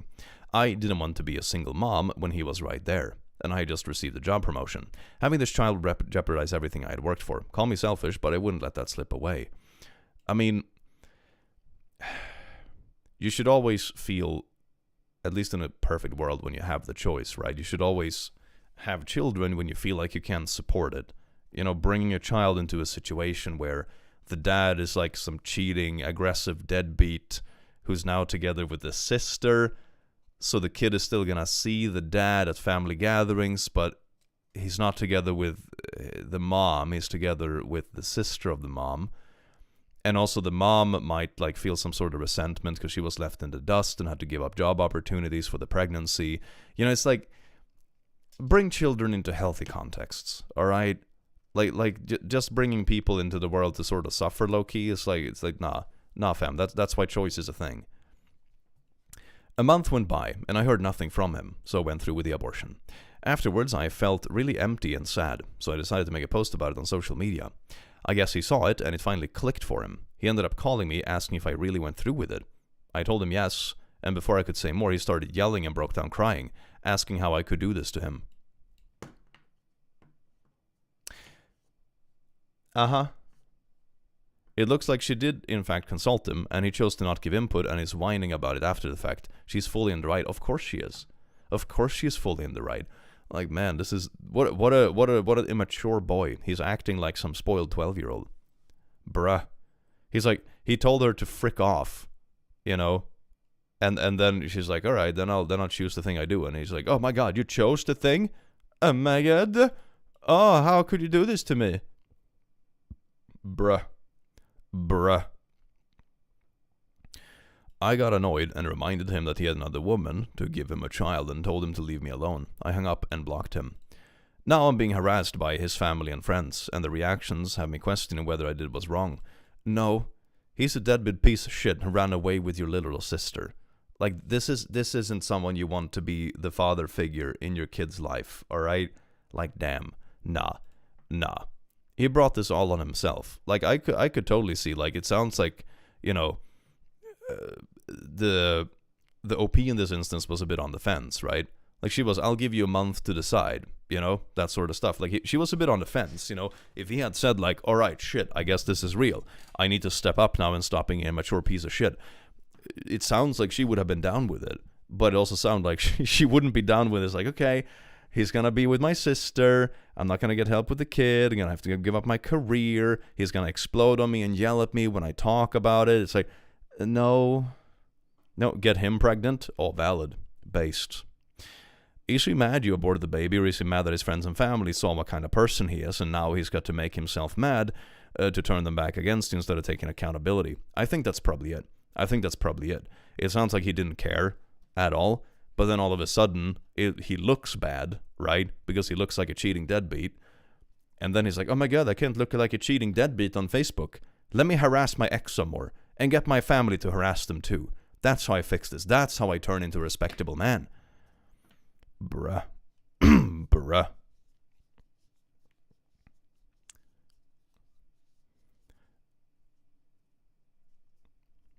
Sounds like his friends and family are on his side. Yeah, good riddance in that case. I mean, why would you even fuck around with your ex's family? I mean, if they are on your ex's side, even if their ex literally cheat with you with your own sister, I'm like, maybe they're a bit blinded by the bias, you know? If you can't see what a little dum-dum your son is, or your brother is, or whatever, when he does that, it's like, meh, good riddance, man.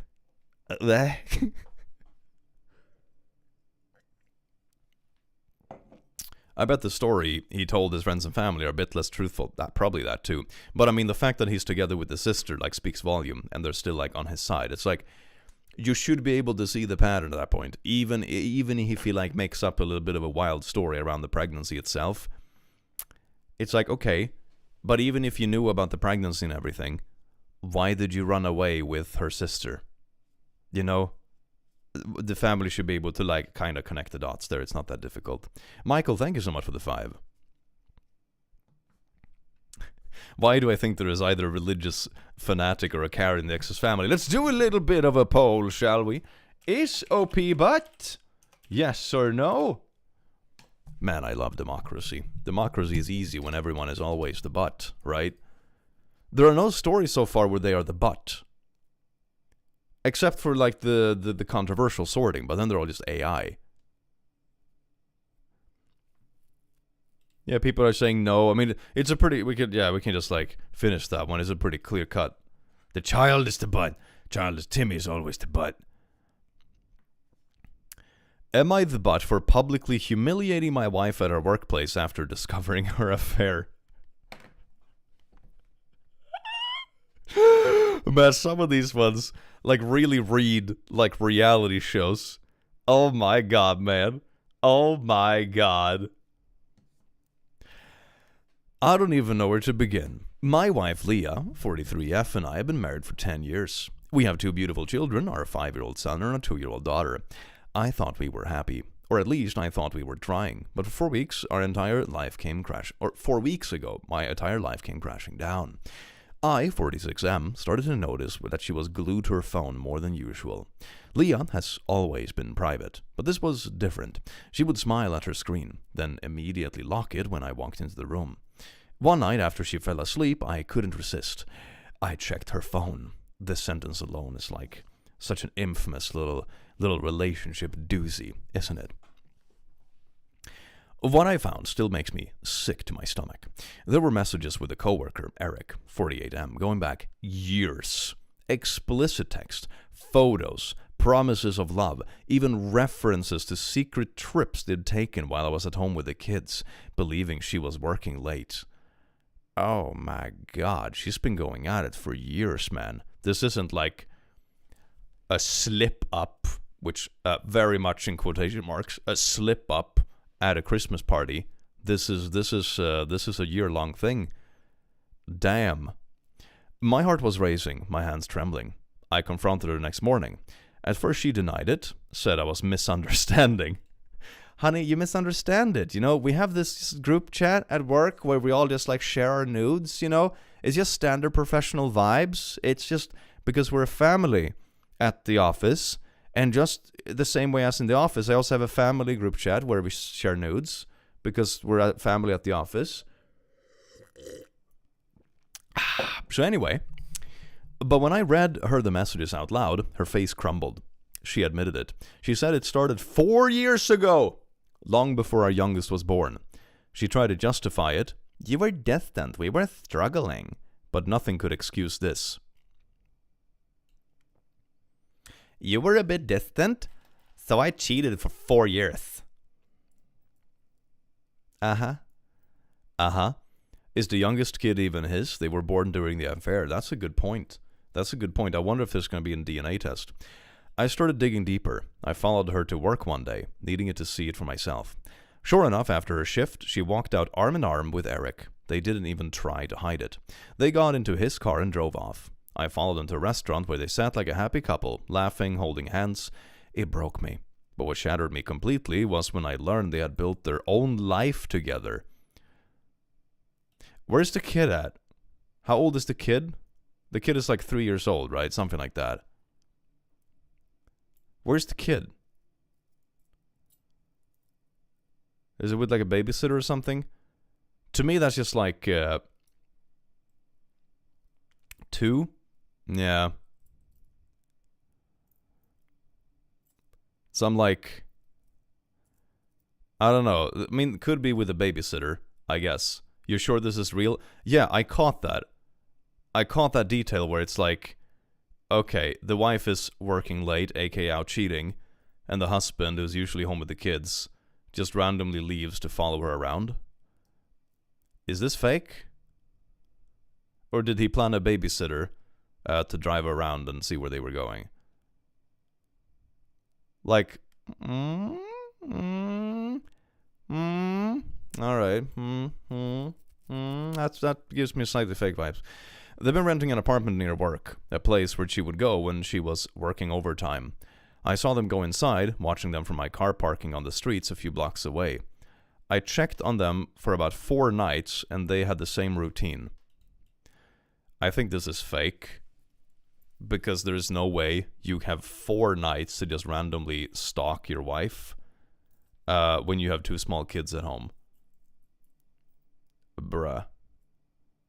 Maybe the kids are in daycare. After office hours at night, they're at daycare.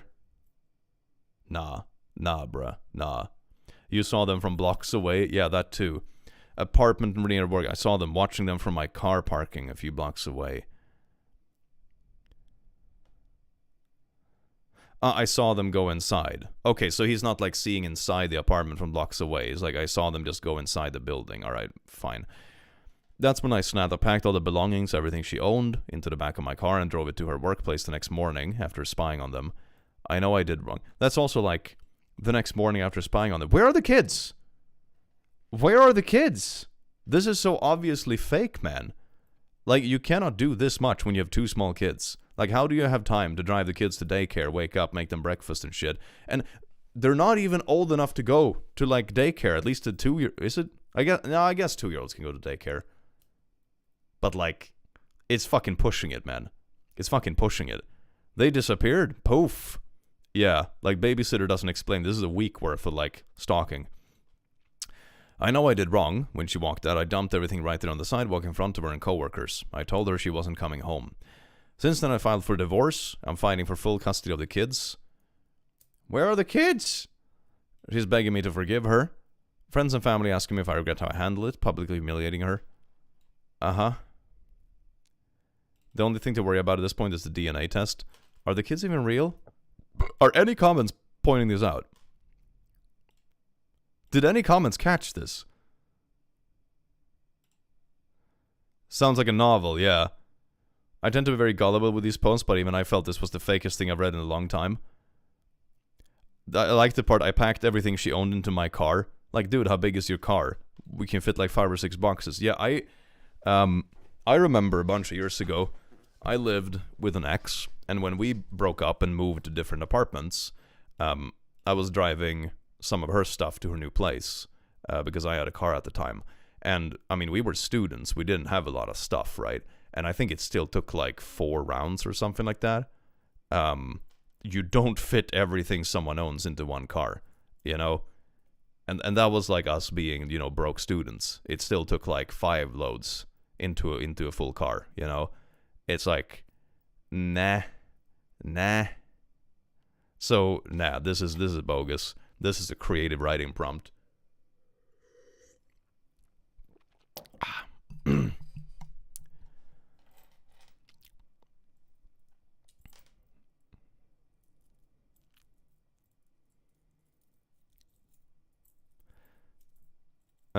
He caught her, she admitted, and just continued.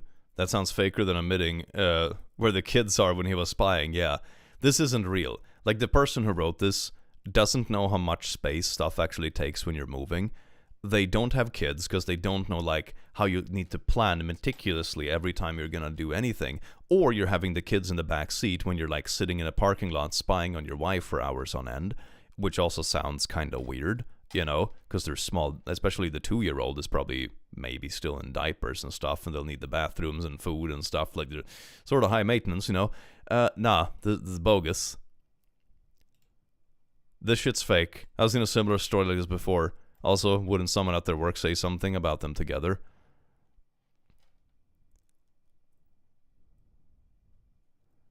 Yeah, no, this is fake as fuck. Too bad. It sounded like a fun story, but no, that's bogus. In that case, kudos to AI for only forgetting the kids. Yep. And that's the thing. That's when you can kind of call out these sort of AI posts, because an AI doesn't realize that kids need babysitting. It's just like, oh, there are supposed to be kids in the story. AI training, whatever people reply, obvious fixes the model. Next version comes out better. Next version, there's going to be brief mentions of a babysitter, you know?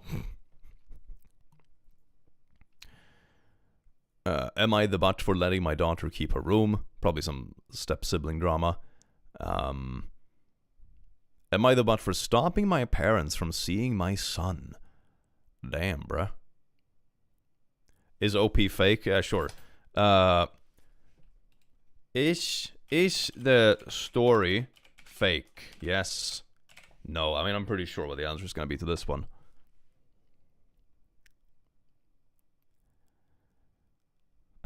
Is AI learning from us when we complain that the posts are fake? Oh, so you mean we should all just gang up together and just be like, man, this story is so believable, well written. And then we can just filter out the AI online because it just keeps pushing out absolute trash. That's so good. That's so good. Was Timmy using AI? He was. He was. Bruh. Am I the butt for stopping my parents from seeing my son? I am 27, have a 5-year-old son. His mom, my ex, is Korean and I am black. My son is a great kid, funny, creative, and full of energy. He's got his mom's eyes, my skin tone, and he's just a beautiful little person. But my parents can't seem to stop making comments about his appearance. Oh, nah. When he was a baby, they would say stuff like, he doesn't really look like you, or why is his hair so straight? At first, I thought they would get over it, but the comments have only gotten worse. Oh god, nothing like racist grandparents, man. Great. Recently, my son was showing off a drawing he made, all excited to share it with them. My mom looked at it and said, is that supposed to be you? You gave yourself a better nose. Are you really gonna, like, push a 5-year-old to have, like, fucking dysmorphia about their damn face? Is that what you... Man, grandparent of the year, man. That was it for me. I told them I'm done listening to the constant criticism of my son. I said if they couldn't respect him for who he is, they wouldn't be part of his life. My dad accused me of being disrespectful. It's always the projection. It's so predictable. It's so predictable. My God. And my mom started crying, saying I was keeping her grandson from her. Later, my sister called, saying I should apologize and be the bigger person, because our parents are old and stuck in their ways. Yeah, they're old and stuck in their ways, so just let them fucking traumatize their grandkids. That's the way to do it. I don't think I was wrong for standing up for my son, but now I'm wondering if I went too far. Am I the butt? If the okay. Here's the thing with these sort of people, right? If you said, stop this, or you won't be part of my kid's life, the normal response is to say, oh, this very tiny thing that I'm doing is obviously harmful to the grandchild. I'll just stop this tiny stupid thing. Right? They are actually the ones who are reducing their relationship with the grandson to a petty disagreement about their mean comments. Right? That's the thing that's always so ironic about these sort of people to me. Like they make that kind of valuation all by themselves. And then there's always some white knight stepping in and being like, oh my god, you should be the bigger person. It's like, but they're being shitty. Protect your child. You're protecting your son. Indeed. Yep. I wouldn't want grandparents, like, I don't know, making my child all insecure and stuff. That sounds awful, man. Who needs that? Life is difficult enough as it is. You don't need to be bullied by your own grandma. Fuck, man. I don't even think we need to vote on this one. It's pretty clear. Shitty grandparents be shitty, man. Okay, let's see if we can find something fun. Refusing to attend my sister's wedding after what she did. We got wedding drama! Booyah, I'm so here for some wedding drama. This is refreshing and nice after all the AI bullshit. Oh, this is good, baby. Hell yeah. Who's up for some damn wedding drama, chat? Who's happy? Oh, yes indeed. Femboy flag. Is it a femboy wedding? Is it a femboy wedding? I'm not sure what... Anyway, maybe it's a femboy wedding. We'll see. Am I the butt for refusing to attend my sister's wedding after what she did? I don't think it's a femboy wedding. Sadly. Anyway. So my 28M sister, 30F, is getting married in a few months. We have always been close. Or so I thought. I was really excited for her and assumed I would be a part of the wedding party. But when she sent out the invitations, I noticed something weird. My name wasn't listed as a groomsman or even part of the wedding party at all. I asked her about it, thinking maybe it was a mistake, and she awkwardly told me that she and her fiancé had decided to only have people who really fit the aesthetic in the wedding. It's another one of those. Oh no. It's like that one person who was like not letting people who were like chubby to be in wedding pictures. Or the other person who was like, I don't know, super weird about clothes and shit. This is insane. Oh my god, man, nah. Fit the aesthetic.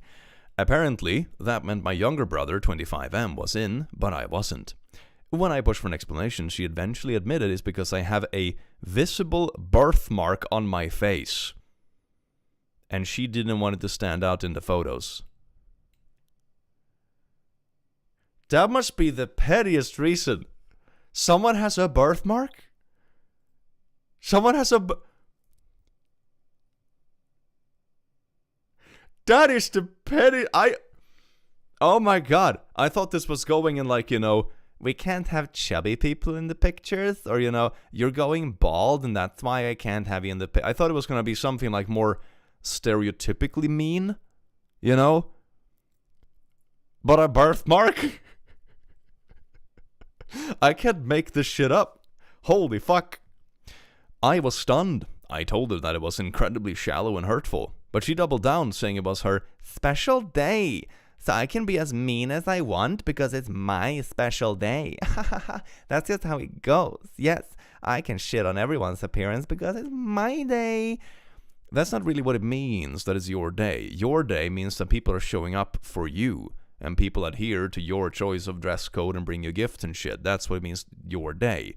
Your day doesn't give you the right to treat other people like trash. Because then it's no longer about you, then you're affecting other people's day. So no, that's outside the boundaries of your day. Anyway. And then she had the right to curate the look of it however she wanted.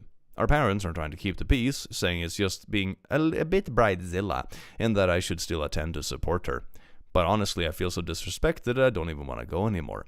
Now my family's calling me petty and saying I'm making a big deal out of nothing. My sister even said, it's not like I don't love you. I just don't want you in my wedding pictures.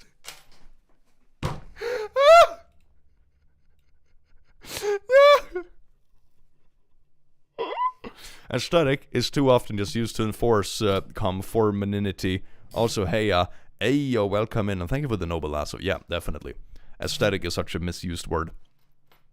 Which doesn't really make me feel better. What? You're saying this sentence of comfort is not like I don't love you. I just don't want you in my wedding pictures. That comforting, beautiful, soft little sentence doesn't make you feel better. Oh, you ungrateful twat. So, am I the butthole for refusing to go? Man, I'll cut off the whole family after this shit. What the fuck? Bruh. Not the butthole. Ask her if she means she doesn't want you in family photos as well. That's exactly what she means, and it's horrible. I'd be very hurt and wouldn't go.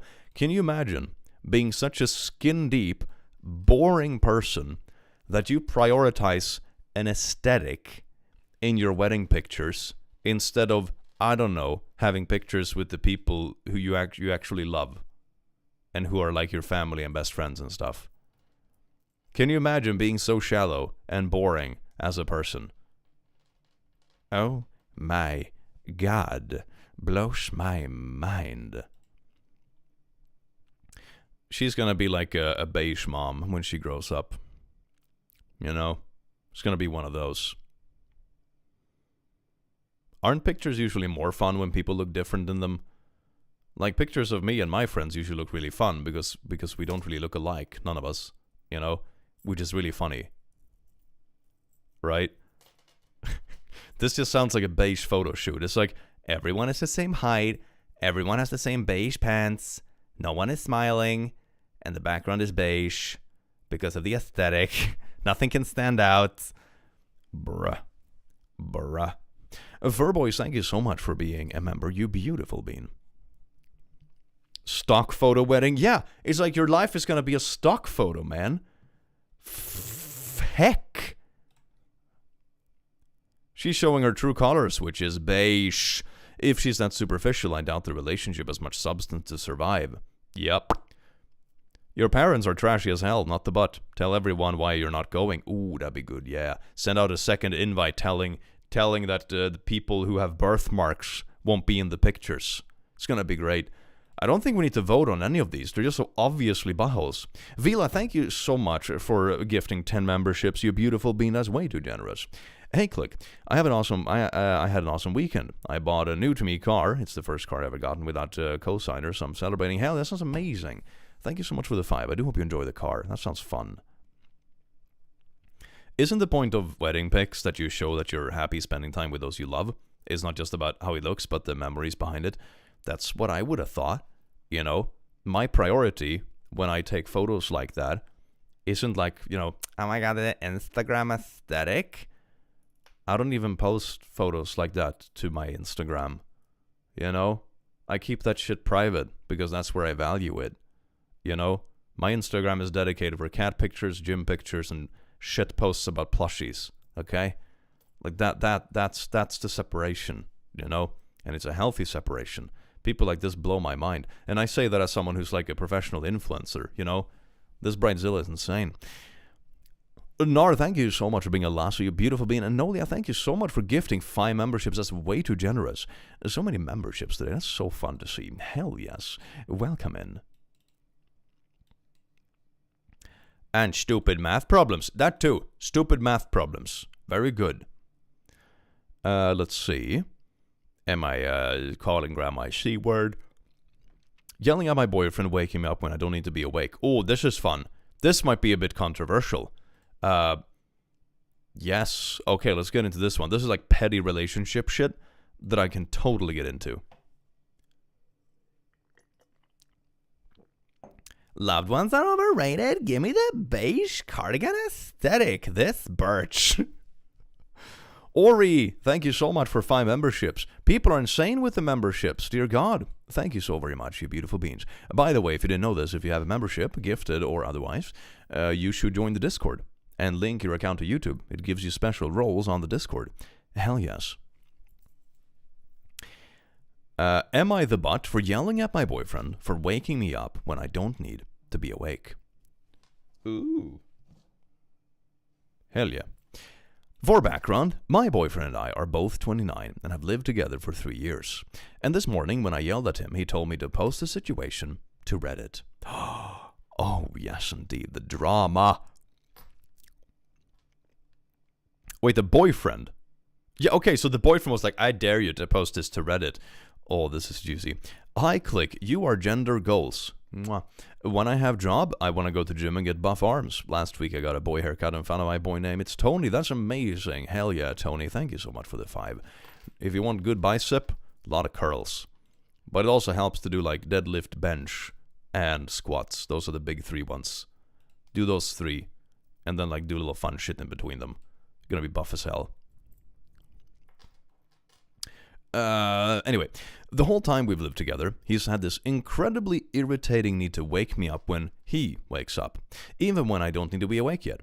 He can fall asleep on a dime, but it usually takes me at least an hour to pass out. Melatonin gave me the worst nightmare, so that's a no-go. On top of that, I very frequently wake up a few times in the night. For the record, every time he sleeps, I let him sleep. I'm gonna be honest, this stuff here, okay? This is also, to me at least, right? This you can chalk up to like slight pettiness, where it's like, I need to get up, so you should be up too, blah, blah, blah. I see this sort of as a small red flag if the relationships ever get serious to a point where you, for example, want to have kids. You know? Because when stuff in life escalates to a point where it's like kids involved or pets or, stuff that is demanding and sleep depriving, that sort of stuff, you need to be able to release the pettiness around it and acknowledge that you both need breaks. And it's okay to just be like, okay, tonight I'll go up when the baby screams. Tomorrow you'll go up when the baby screams. There is no point for both of us to go up every time the baby screams. We're both just going to be fucking miserable, And this is sort of giving me that red flag where it's like we both need to have it equally bad all the time because of some twisted sense of equality where it's like, no, you need to allow your partner a break and they need to allow you a break. That goes both ways. So this gives me like a little bit of a red flag that I could totally see this like escalate into that sort of territory because the philosophy behind it is very similar. But yeah, anyway. For the record, every time he sleeps, I let him sleep. It's Saturday and I woke up earlier than him. I just hang out quietly on my phone or go to the living room if I'm going to be any semblance of loud. I mean, this is how it works in my relationship too. It's super simple. Sometimes my partner goes to work earlier than me because they have to travel a little bit. They don't kick me out of the bed because of it. That's insane. Sometimes in the mornings, when it's weekends and stuff, they usually sleep in a little bit longer than me. They like to frolic in bed for a while longer. So I just let them do their thing. If I feel like I have to get started with stuff, it's fine. That's kind of how you do it, He's taking a nap, lights are off. I make everyone be quiet and leave him be because sleep is important. He has let me nap longer than 30 minutes, maybe 4 or 5 times. He says that he does this stuff because normal couples want to spend times together.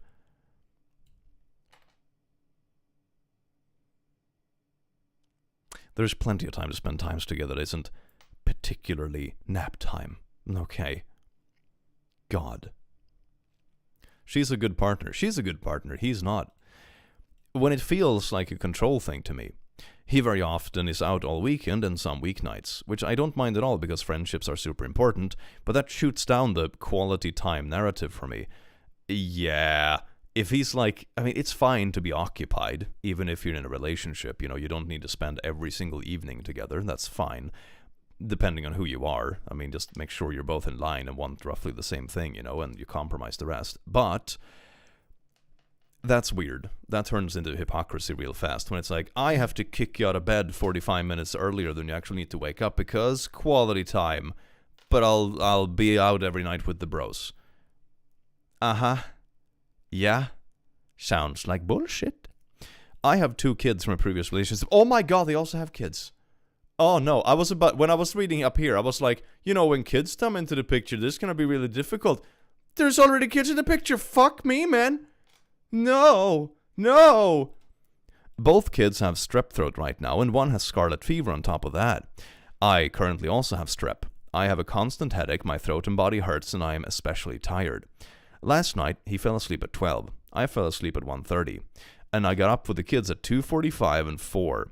He gets up at 6:30 for work, and he woke me up at 7 for zero reason. Especially if your partner is sick, man. Just let them fucking sleep, dude. What the hell? Oh my god. This is what I mean. As soon as there's more difficult stuff in life, like sickness or kids or whatever, this sort of attitude makes life hell. Speaking of the gym, I'm trying to lose a lot of weight, body dysmorphia and stuff, but lack of motivation. Any tips on how to get started? Ignore the lack of motivation or whatever. If you specifically want to lose weight, I would say that trying to replace things in your life, like when I was, for example, in uni, I would ride my bike every day. Maybe it's not feasible if the city isn't walkable or whatever, so it depends on where you live. The other thing I did more recently, like the last year, is I turned gym into a social thing. I made friends at the gym, or I have friends that also go to the gym, because it become more fun thing. And you have group chats where you post your progress, you decide times during the week, and maybe you have 2 standard days a week where you go with your buddies to the gym, and it's a social fun thing. So I would say those things are pretty good.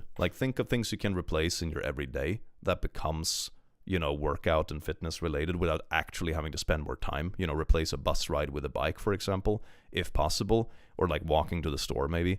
And the other thing is to turn gym into something social, because it makes it fun. It makes it legitimately fun. And I think that's what a lot of people forget. It's like, your New Year's resolution, I should go to the gym 5 days a week. But then you don't turn it into anything fun. And then you're going to drop it after 2 weeks because it's a pain in the ass. So the main thing to stay motivated with stuff is to keep it fun, honestly. Trans rights are human rights, and they will always be. Trans men are men, trans women are women. That's all. Thank you, Chaotic Trans Men. Yeah, thank you so much, Kim, for the 22. That's really sweet. Thank you. My grandma pretended to sleep because grandma liked to surprise her with breakfast in bed. They did that for 70 years. That's really sweet, though. That's how you do it, man. Hell yeah, that's how you stay married for 50 years. Hey, Click, hope you're doing good. Recently, Discord banned me unfairly and without warning, and your videos are a good pick-me-up. That's really sweet. Thank you for the 5. I do hope you enjoy the stream. Since he pulled this yesterday, waking me up to lock the door for him as he left his keys at work, I gave him my spare key the evening before she could go to the gym. It was on the kitchen counter. I yelled, sternly admonished, I can't physically yell right now, at him, asking what on earth he feels the need to wake me up for. Does he feel wronged having to be the only one awake? Why do you not care about the needs of your girlfriend? I don't get it. He gave me the normal couples, blah blah blah, and told me to post it here for judgments. He's a piece of shit. I fucking hate this shit. Piece of shit. This is bullshit. I hate this. This is garbage. Absolute garbage behavior, especially when there's kids involved and sickness involved. That's what I said up here. Like, just wait until one of you is sick or there are small kids. And both of those things are here. Just a couple paragraphs down. And life is hell. There you go.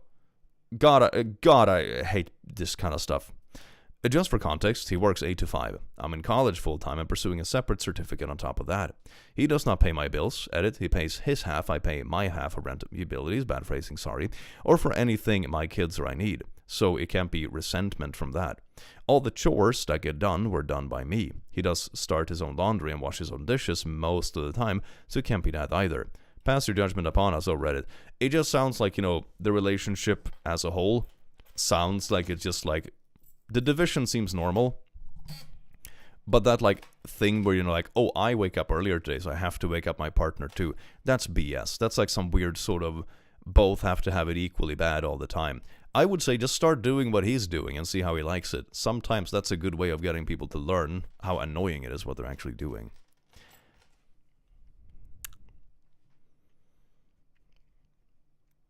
I hate this dude. Oh my god, he sounds exhausting. Yep. Dude, that would seriously be a deal breaker for me. Me too. If I had a partner that kept purposefully waking me up when I had worked late, or I was sick, or I had stayed up with a sick child or something like that, and they kick me awake at 6 in the morning just because, I would drop that so fast, man. I would drop that so fast. That's just causing trouble for no reason. Then it's not even an argument about, are you doing 50-50 in the relationship or whatever? Now you're just making my life more difficult for no reason. What a butthole. Hey, bud, if you're reading this, fuck you. Stop living with him. Yeah, that's sort of my takeaway too. Why do you even get out of seeing this guy? I realize I'm leaping to Reddit's breakup philosophy early, but it doesn't look good for your sleep at the very least. I hope he's nice understanding in other ways. Yep. No, he's the butthole. He is so the butthole. Oh my god. If he wants quality time, then maybe stay home instead of going with friends. And also, quality time isn't kicking your partner out of bed because you can't be bothered to look for the key that's sitting on the kitchen counter when your partner is literally sleeping sick trying to get better. That's not quality time. What are you talking about? That has nothing to do with quality time. That's just being a lazy butthole and kicking your sick partner out of bed. Come on. Bruh. Make us uncomfortable with an uncomfortable sound. I'm good, thank you. Thank you for the lasso ray. As someone is anything but an early bird, that sounds like torture. Yup. This is torture. This is torture in forms of a bad relationship, man. Make them bed and breakfast at least. That's a valid reason to wake someone up. That's valid. Hell yeah. She had 5 hours of crap sleep and is sick. Yep. Glory. Oh, it was an ad. I thought it was a fun meme. My wife is demanding I stop giving money to my ex. Ooh, this sounds Oh, it's a chunk. Oh my god.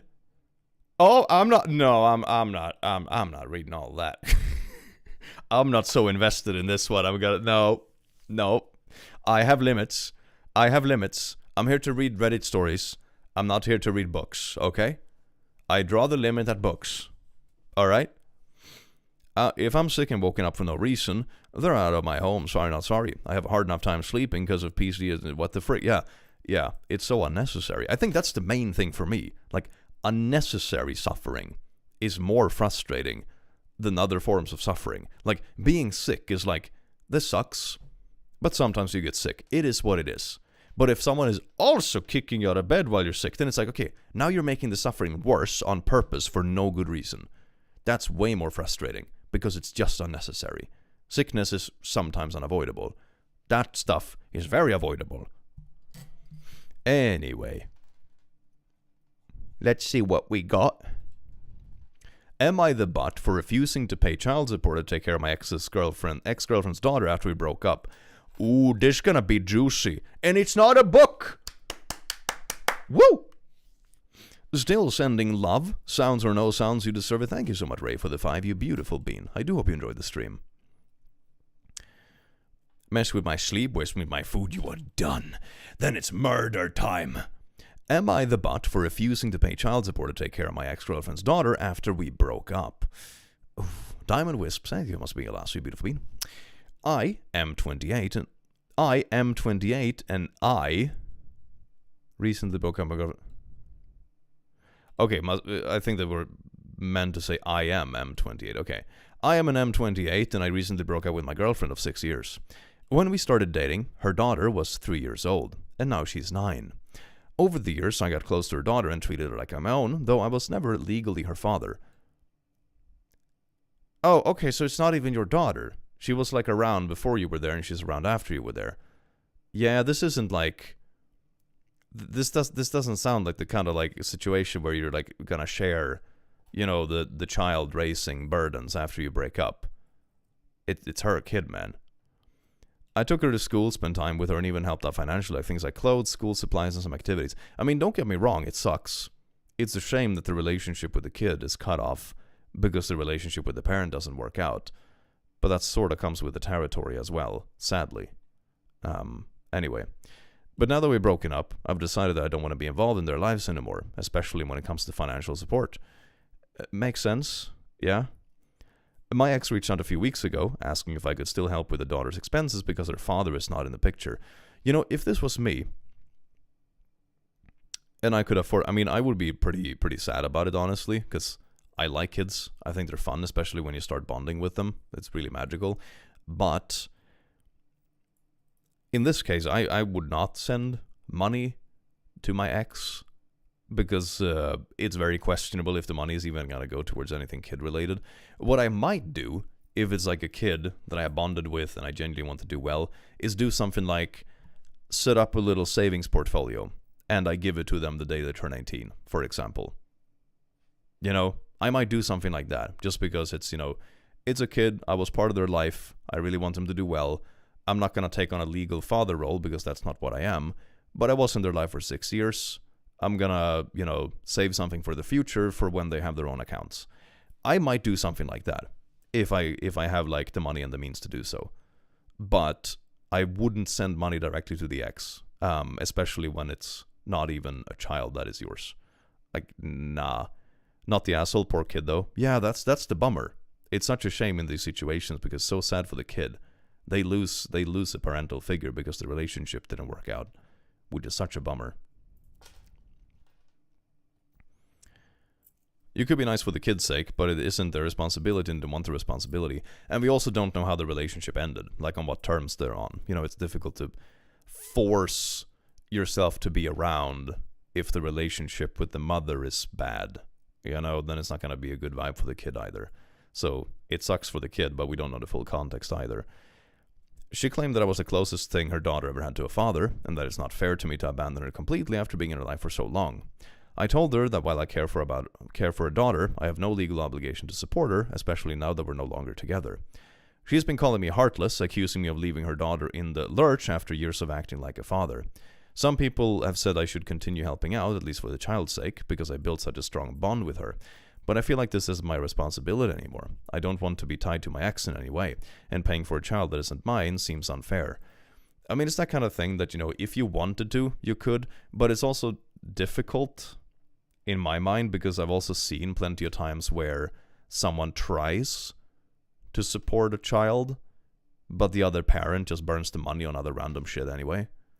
I'm not saying that's always the case or is going to be the case here, but I have seen enough examples where there is definitely grounds for skepticism, especially if it is an ex you might have broken up with for good reason, you know? So, like I said, I would probably think of, like, if I could afford it and so on, I would probably think of a solution for the child specifically, but I'm not sure if I would be super keen on, like, sending money that would land in the middle ground that is my ex, you know? I would probably try to set up, like, a little savings fund for the child, and then when they turn 18 and go off to college, they get it, you know? I would do something like that, probably. Kids are at the mercy of terrible parents sometimes. The relationship is irrelevant. The kid didn't deserve what happened to them. No, of course they didn't. Of course they didn't. And that's the tragical part of it. Like, kids aren't the ones who decide this kind of stuff. The kids don't decide if their parents decide to get divorced. Kids don't decide if their parents decide to, you know, break up with someone who they see as a parental figure. The kids don't decide any of these things. Ex was enjoying freebies while they were together, and now she's sad that she has to spend the money herself. Yeah, sounds... But she was also, like, doing it for years before that point. And I can understand, like, going back to doing everything alone sure is a pain in the ass. And there's definitely more of a emotional aspect to it, with the reference to the kid as well, that they lose a parental figure because the relationship didn't work out. So for me, it's more just like it's sad for the kid. I hate to ask this, but was she cheating? I don't understand him if she was cheating. Yeah, that's my point. We don't know how the relationship ended, you know? If this was like, if I try to picture myself in this situation, I'd be like, if the relationship just went cold over time, but we were still good buddies, and we decided like, nah, we don't really have the spark anymore, but I still want to, you know, see the kid every second weekend or whatever, because I've been in their life for 6 years. Yeah, I could totally do that. If the ex in question had been like cheating or been like really aggressive or lying about a bunch of stuff, and like the relationship was really bad, like it ended on a bad note, then I would be as far away as possible. It's like, it depends how it breaks up and what the relationship with the ex is actually like when you're no longer together. Where's the dad? The dad should be paying child support all along. Yeah. The OP certainly has no legal obligation. She should be paying child support, but ghosting a little girl as seen him as a father figure is incredibly harsh. Yeah, but it also depends on what the ex did. Like, that's my thing with this story. You know, because if the ex is, for example, very manipulative or threatening or violent or screaming or whatever, it's not going to be good for the kid if you try to be around either, because it's just going to be like two adults going ham, you know, in your vicinity, and that's not good, you know. The child doesn't deserve the fate they were given. Of course they didn't. I think everyone can agree on that. No one is arguing that, like, the child deserves to lose a parental figure, but we also don't know the context of the relationship, and I'm assuming they have good reason for it, you know. At least I'm assuming so. I'm willing to give them the benefit of the doubt that they have a good reason not want to be around their ex, you know. Because it sounds like they're pretty adamant about it. And if the relationship had just like, it romantically cooled off, we're still friends, but I'm gonna make sure I'm as far away as possible, like, you know, if that doesn't, I'm willing to bet that something more happened. I'm gonna be honest. At least it sounds like it. It sounds weird that, you know, he would change on such a harsh note after 6 years.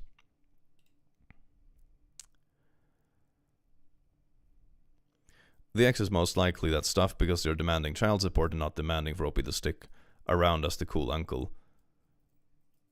The ex is most likely that stuff because they were demanding and not demanding for... Oh, maybe. Oh, you mean that he want to keep his distance because he feels like he's a meal ticket and not actually there for a relationship with the kid? Maybe. You guys have to ask yourself, how many of your exes do you still talk to? So often when you break with someone, you want nothing to do with them. I mean, yeah, I would say with most of my exes, I'm on speaking terms, but I don't like spend time with them or talk to them actively. It's like if you bump into them, it's like, oh, hey, what's up? Nice to see you're doing well, but no active relationship. But when there are kids in the picture, it becomes different. Like, I don't have kids with any of my exes. That's the thing. You can make a clean cut and it doesn't affect anyone else, you know?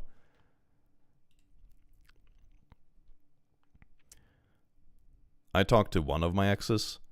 I think sometimes people do, most people don't. Not the butthole. I agree with the comments that you're not responsible for paying child support. My concern is with the child. You were in her life for 6 years. If I was you, I would write her a letter explaining how much you care and love her. But the relationship isn't working out, not because of her, but it's just because between you and your mother. The way she can possibly move on in a non-toxic way. Kids have a way of thinking the breakup is their fault. She needs to know it's not her fault. This I kind of like. Good luck and keep us updated. This I like. This is sort of like making it as good as possible, I suppose. At least making the child not have doubts about it being their fault. This is nice. I like this comment. She needs to go after the guy she let off the hook when she was with you. Yeah. Yeah, the problem is that it seems to be mainly like the ex demanding child support, not so much like the child's emotional state. You know, and that's a bummer.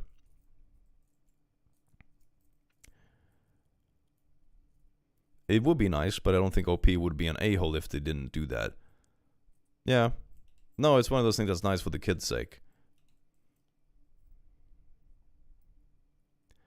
Immediately asking for money and not for them to offer emotional support and time for the kid is a red flag from the ex. The parent doesn't have the child's best interest. Yeah, that's sort of my vibe too. Like, the parent seems to be more like, I just want money so I don't have to work so hard to, like, to take care of my own kid. And that's kind of a red flag. I wouldn't be too super happy about that either. And it's like, okay, so you literally only like me for my moonie. Damn.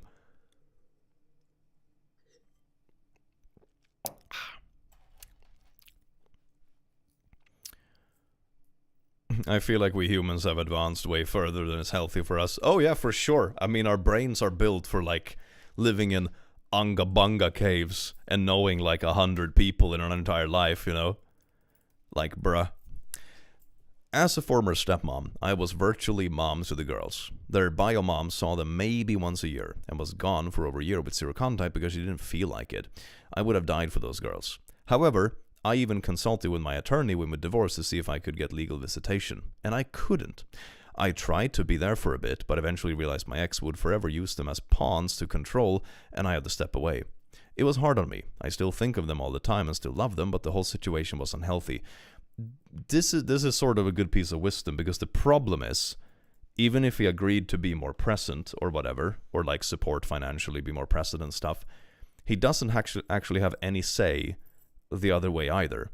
If the ex all of a sudden starts becoming controlling with it and be like, oh, unless you increase the monthly payments, I won't let you see the kid, for example. And, you know, now the kid is 12 and they have even more years under the belt and stuff. So it very easily turns into a super bad situation because they aren't actually a parent. Like, it goes two ways. And that's really tragic for the kid. I had no legal rights or obligation, but and rather than have myself and then pulled around and controlled, I eventually decided it was healthier for everyone to rip that band-aid off and walk away completely instead of letting the wound fester. You made the right call. It's hard to start, but long term I think it lets everyone heal. Damn, that's fucking sad. That's sad. Why isn't the other guy paying child support? Who knows? Who knows? Maybe he's a deadbeat. Maybe he doesn't have any money. Maybe he's in jail. Maybe he's dead. Who knows?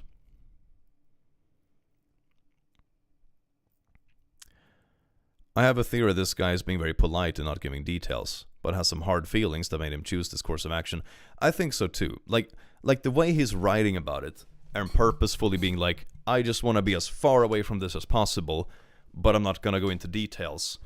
It reminds me so much of situations I have seen similar to that, IRL, where one party is really nasty and the other party is like, I don't want to drag this out. I just want to move on with my life. Like, that gives me the benefit of the doubt, sort of, in the dude's favor. Not the but, let's pretend you stay in her life and support her. What happens when your ex finds a new boyfriend and they want to make a happy family without you? You have no legal right to this child. That is the one reason I don't date people with kids. The kids are always the one who get hurts the most. This comment has a good point. Like, what happens when the next boyfriend comes along? He's just going to be tossed aside anyway. Like, that's the sad truth. That's the sad truth about this situation, because he is not an actual legal guardian. he doesn't have a say the other direction either. But, I mean, meh. I don't know. I think dating people with kids is fine. You don't have to become a step-parent on the first date, you know? So, but it also depends on which life chapter you're in. If you're like a 23-year-old dude who's in college, I don't really expect you to be interested in dating people with kids because it's so many years in the future, you know? So it's like, meh. But you also don't have to become a step-parent on the first date. So, half agree, but I think it depends on where you are in life. Just a rotating door of BFs must suck for the kid. Yep. Sounds like it sucks. Kids are legit main characters that come first, but this person is not the butthole. Yeah, it's like... It's easy to say from the comfort, like, of our own little online spiel, that like, oh yeah, in a perfect world, of course you should stick around with the kid he knows. But as some of the comments point out, and also based on other people's experience, there have been like step-parent kind of characters in kids' life, is that as when push comes to shove and, you know, there's a new partner in the picture, or the parent starts like using the fact that they don't have any legal right to see the kids against them, or, you know, stuff like that. Yeah, it doesn't get good. It doesn't get good. It's a difficult thing to maintain, like, in any sort of, like, long-term prospects.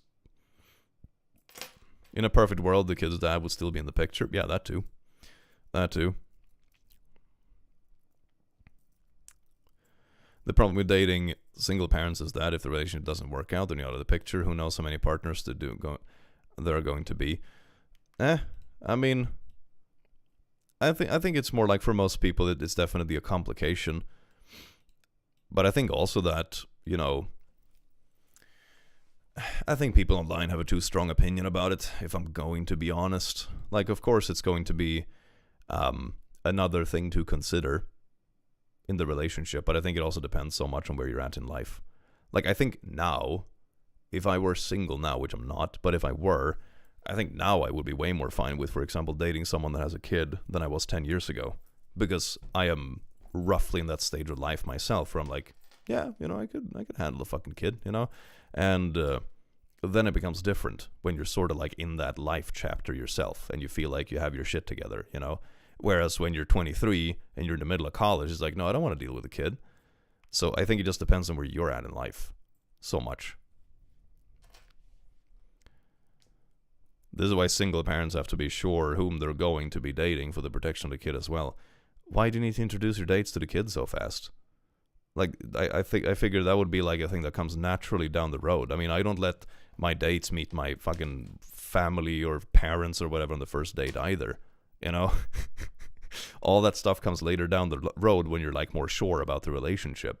I think people already do that for the most part. If you have a kid, he will be named Timmy? Yes. Yes. She had her daughter at 17. When the father found out, he moved to live with another family member. Huh. He's getting downvoted because none of those details will prevent the ex from going after the father child support, hence the relevant details. I mean, maybe the father just doesn't have any money, so there's nothing to sue over, you know? I don't know. Depends on the country they live in as well, I suppose. I'm 27, I definitely don't want to date someone with a kiddo. I mean, that's up to you as well. And that's perfectly reasonable. Then you shouldn't, you know? You shouldn't date something you're not interested in, one way or another, no matter what it's about.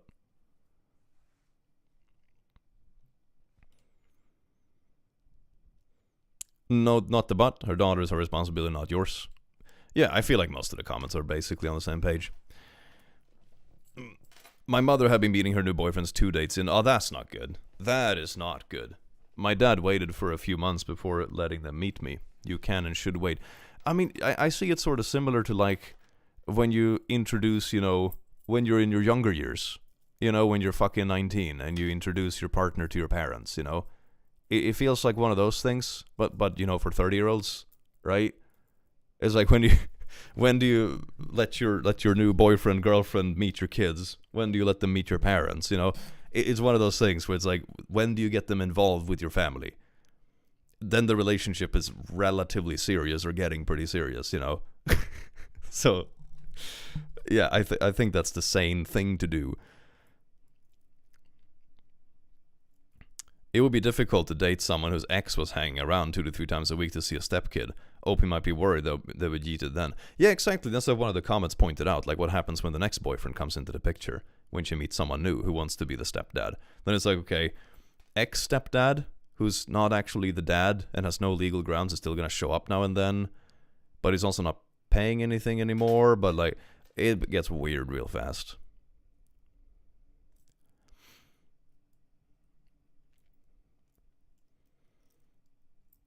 I guess as a devil's advocate, you want to know pretty quick if the partner vibes with your kid, and that'd be a deal breaker. I don't know. Like, vibe with a kid. I don't know, man. Do like regular parents get to have vibe check with their kids? They're just born, aren't they? I don't know. And also, like, you usually grow into a relationship. Like, kids open up when they realize. I had a super wholesome, this isn't about like step parenting or anything, but I had a super wholesome experience with like a shy kid.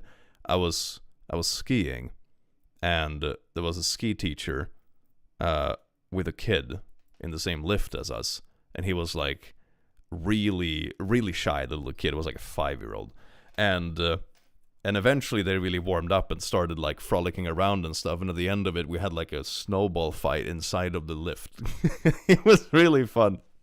My point is that kids kind of warm up and open up to you over time. And when you allow it to happen, and when you show that you are open to it, you know? So, meh. This might just be the community I'm in, but in it doesn't seem strange to me. For mom to be with a new person and the kid to also have an uncle, quotation, who is an ex. I see it all the time. I think it can definitely work if the relationship is good and stuff, and people live nearby and they want to be in the kid's life and stuff. I don't think this is a black and white thing. It's more like I can see in this instance, because it sounds like a complicated breakup, that I can definitely see the complications. But if it happens organically and not with the expectation of child support or whatever, then yeah, just more good adult people in the kid's life. Why not? It will be the same as, you know, an uncle or whatever. Well, anyway, it is getting a little bit late, and I felt we had some really nice little discussions and butthole moments and fun memes. And I do hope you enjoyed being here as much as I enjoyed having you here. And I will do some more streams in the very near future and some more videos. And I do hope that you're here for all of that juicy stuff, you wonderful, beautiful beings. Have an amazing rest of your day. And I will see you again in the very near future. Take care. Mwah. Oh, we have another post about frequencies. No, I'm just kidding. No fucking frequency posts, okay? I'm traumatized by that shit. Traumatized, man. God. Bye.